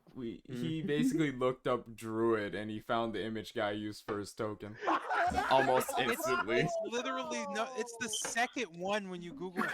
No, I was fucking Damn. dying, yo, because I found a bigger version of it. Oh god. I was like, okay, man, like that's a little on the nose, bro. Guy, all right. Yo, man, where's the originality at? No. I just use that for I just for a picture. That's it. But his description's totally different. Why'd you use that as his picture? I don't know, man. I The just like it. description is 100%. Why then what's the point of a picture? All narration, not the loop. Oh my god, guy. Calm the fuck down. Guy. Oh god. Yo, what the fuck? Okay, wait. So he's like Maui. Is his name Maui? The Polynesian god or the Disney version? You don't know the difference, do you? I don't know. Maui's a pretty nice place to visit, right? This dude. Let me. From Moana. Yes. That dude. Like his tattoos. These motherfuckers only know it because of the Disney movie. Like the Disney's brainwashing in action. like the Polynesian god Okay, or wait, demigod? I think he was Not- demigod. Not this one. This Demigod. So Disney brainwashing in action, man. See? one. So like You this think one. all the gods are from Disney. Oh, this motherfucker really used that picture. I am not putting up with this. See, the funny thing is, I never seen the movie or this dude, so I What was is like, this? I heard his name, but I never seen this. I'm Oh, like, he's yo. kinda iced out though. Guy's character is that like he reminds you of the dude. The tattoos. I thought that was unique. I thought that was unique. You know what? Actually, now that I'm thinking about it, But he didn't describe the tattoos. ice. If someone like he said post an he image of was Guy's character, I shirtless, kind of want to see it now. tattoos with Comparison, on his comparison. chest, Wow, that's wild. a bone necklace. I That's thought it what was that's was what you unique. think of? Actually, now that you said bone necklace, okay. And he's also pretty muscular as well. More. He's more lean than muscular. Yeah. He- Sorry, my bad. Opposite. Lean. Someone post that picture of Guy's character. I kind of want to see the comparison. Oh god. That I'm you gonna be- guys don't discuss your characters so well that you don't know what each other look like, so you play these things where you try to figure it out. This is fucking wild, yo. Like you guys are literally trying to figure out what Guy's character looks like, and he can't explain it to you. Oh my god. Just you know, That's fucking crazy. write it I down. just, I did. It's right though. I did right. Read it out. I do. Read it out. I say you see a pale man around 5'9", with wolf tail covering his back and head. Did you just say he's a Shirtless. pillar man? A No. pale- Okay, I'm done. I'm not You doing see a this pale, anymore. you see a pale man. He's a pale man. Pale, not pillar. Chill. Like, yo, excuse me. A pillar. Oh, Strahd is fun. It's over. Oh no. The same from JoJo. Yeah, he's covering wolf pelt reaching on his back. He's shirtless. He's inked with green various animal-like tattoos, range from wolf, bears, Oh. tigers, They're stuff like that. green. What kind of green? Yo, my God. I keep Like, mishearing. forest green. Like, I keep mishearing Wait. what people are saying. Mhm. wait, he's fucking. So if he's pale, Mm-hmm. and he has fucking forest green tattoos on him, he looks fucking crazy sick, bro. Like from afar, that would just look like you have green lesions all over your pale body, Oh god. and he's shirtless. Yeah, like he looks fucking crazy, bro. What? He has fucking green tattoos on pale skin.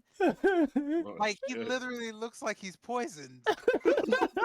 Like I don't think anybody would care what the designs of the tattoos were with the color. Yo, that's why. Yeah, man. Like he looks cray. I didn't know your tattoos were green. Holy shit. That's I mean, a lot. that's based off my favorite color. That's it. What else, man? Yeah, it's like on his body, it's like various animals from wolves, bears, apes, and like certain part of his body, it's like what dinosaurs or like extinct animals from his body.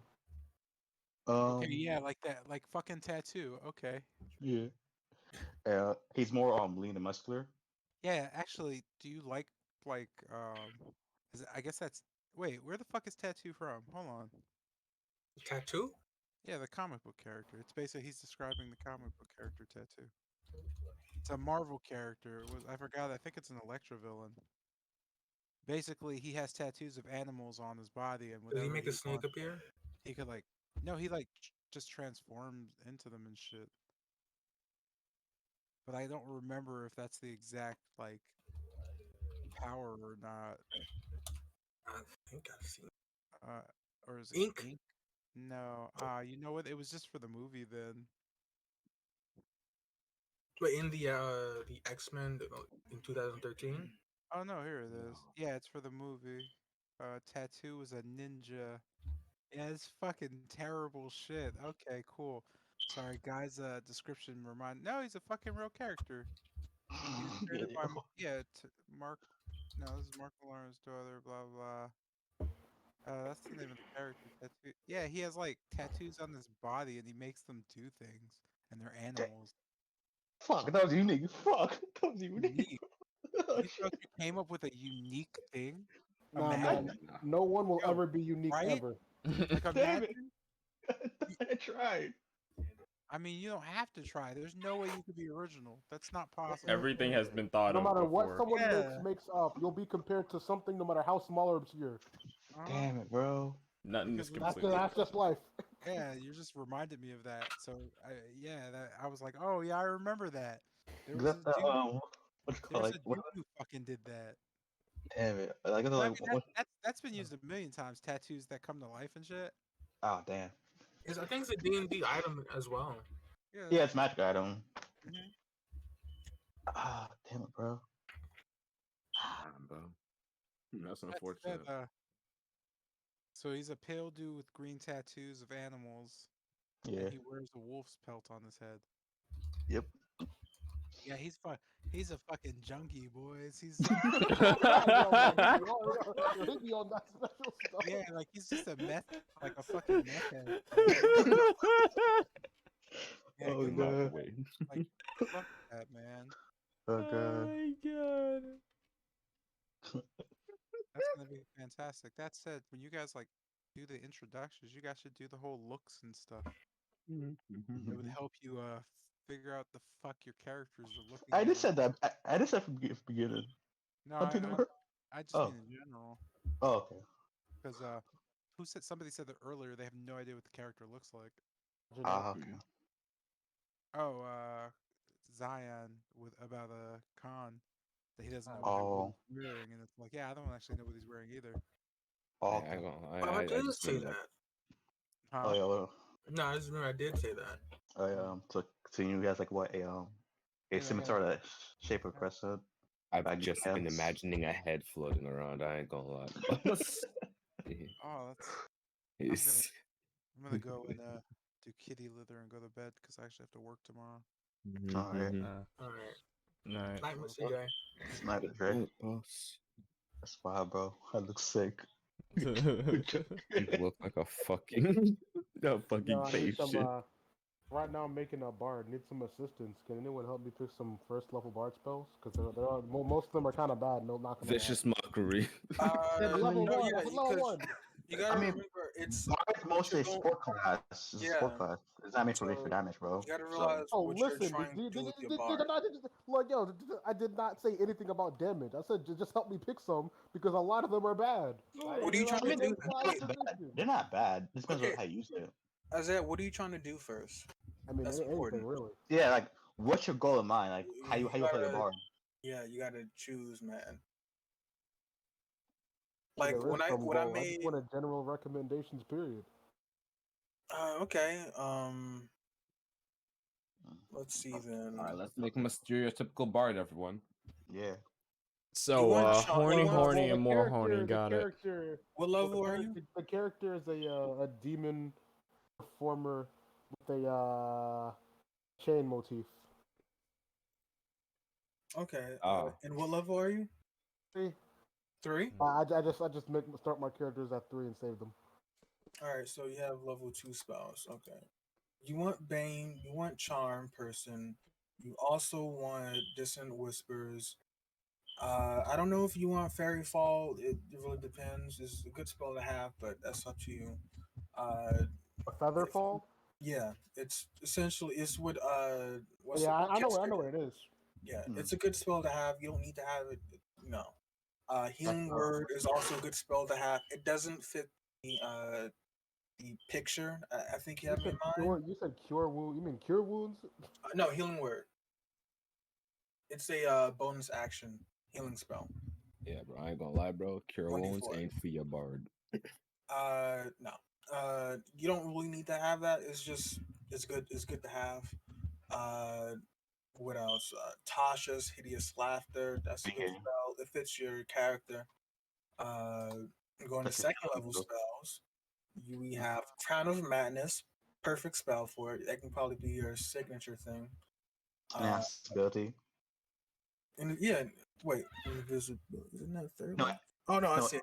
I see it. Enhanceability. No, I picked the level 2 ones. Oh, okay. Yeah, okay. Those were Hold Person and Cloud of Daggers. Okay. All right. So I would say like what Healing Word, Fairy Fire. Yeah, back to Distant Whispers. Yeah.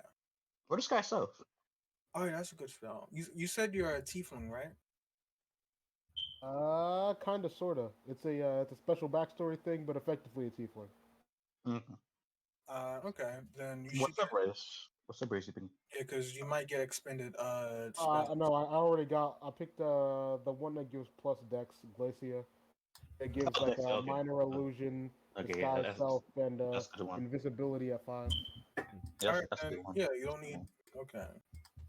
It's good. I don't really need like big illusion ones because just flavor minor illusion. Yeah, then when it comes to cantrips, all you're really looking for is just utility then. Yeah. So, Man, I just grabbed Vicious Mockery and Prestidigitation. yeah. Actually, I don't know about prestidigitation. Well, you're a tiefling, right? Yes, I am. They all get thaumaturgy. So Oh, we don't. No, I don't know about Not that. all of us. I got Not a minor. I got minor illusion as my uh my tiefling thing. maybe go okay. for mage hand. I don't know. Is that the cantrip is really up to you because it's going to be what you've been using daily. So Yeah. every second, really. Oh, yeah, Vicious Mockery to damage without having to use a spell slot, and Prestidigitation because the amount of ways it can be used is ridiculous. So I'm gonna dip off for tonight. I'm gonna see you guys All right, later. All right. all right, Bye, yeah, Alex. all bye right. stream. Huh? Yeah, you're right. That was.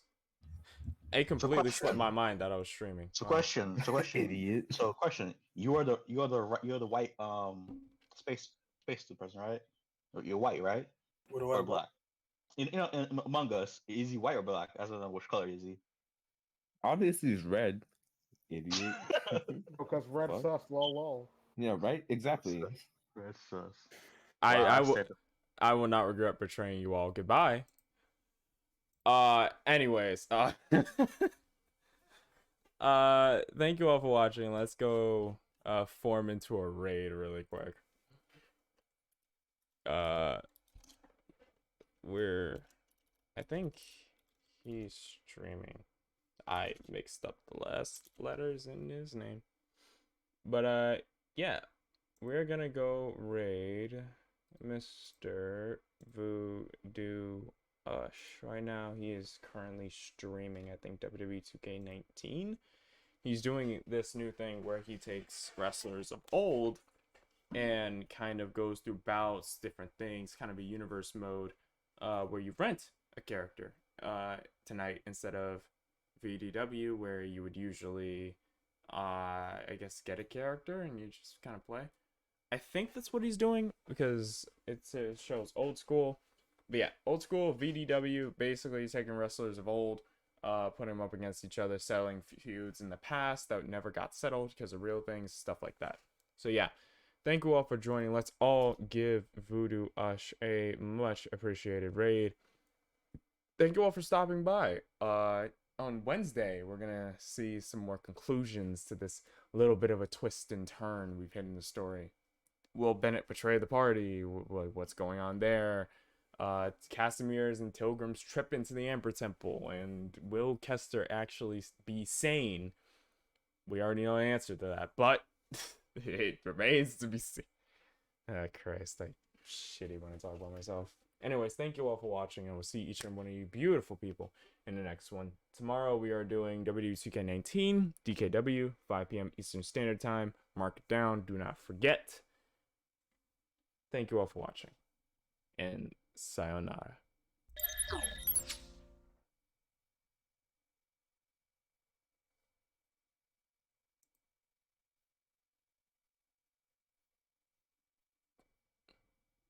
The WWF is on Monday.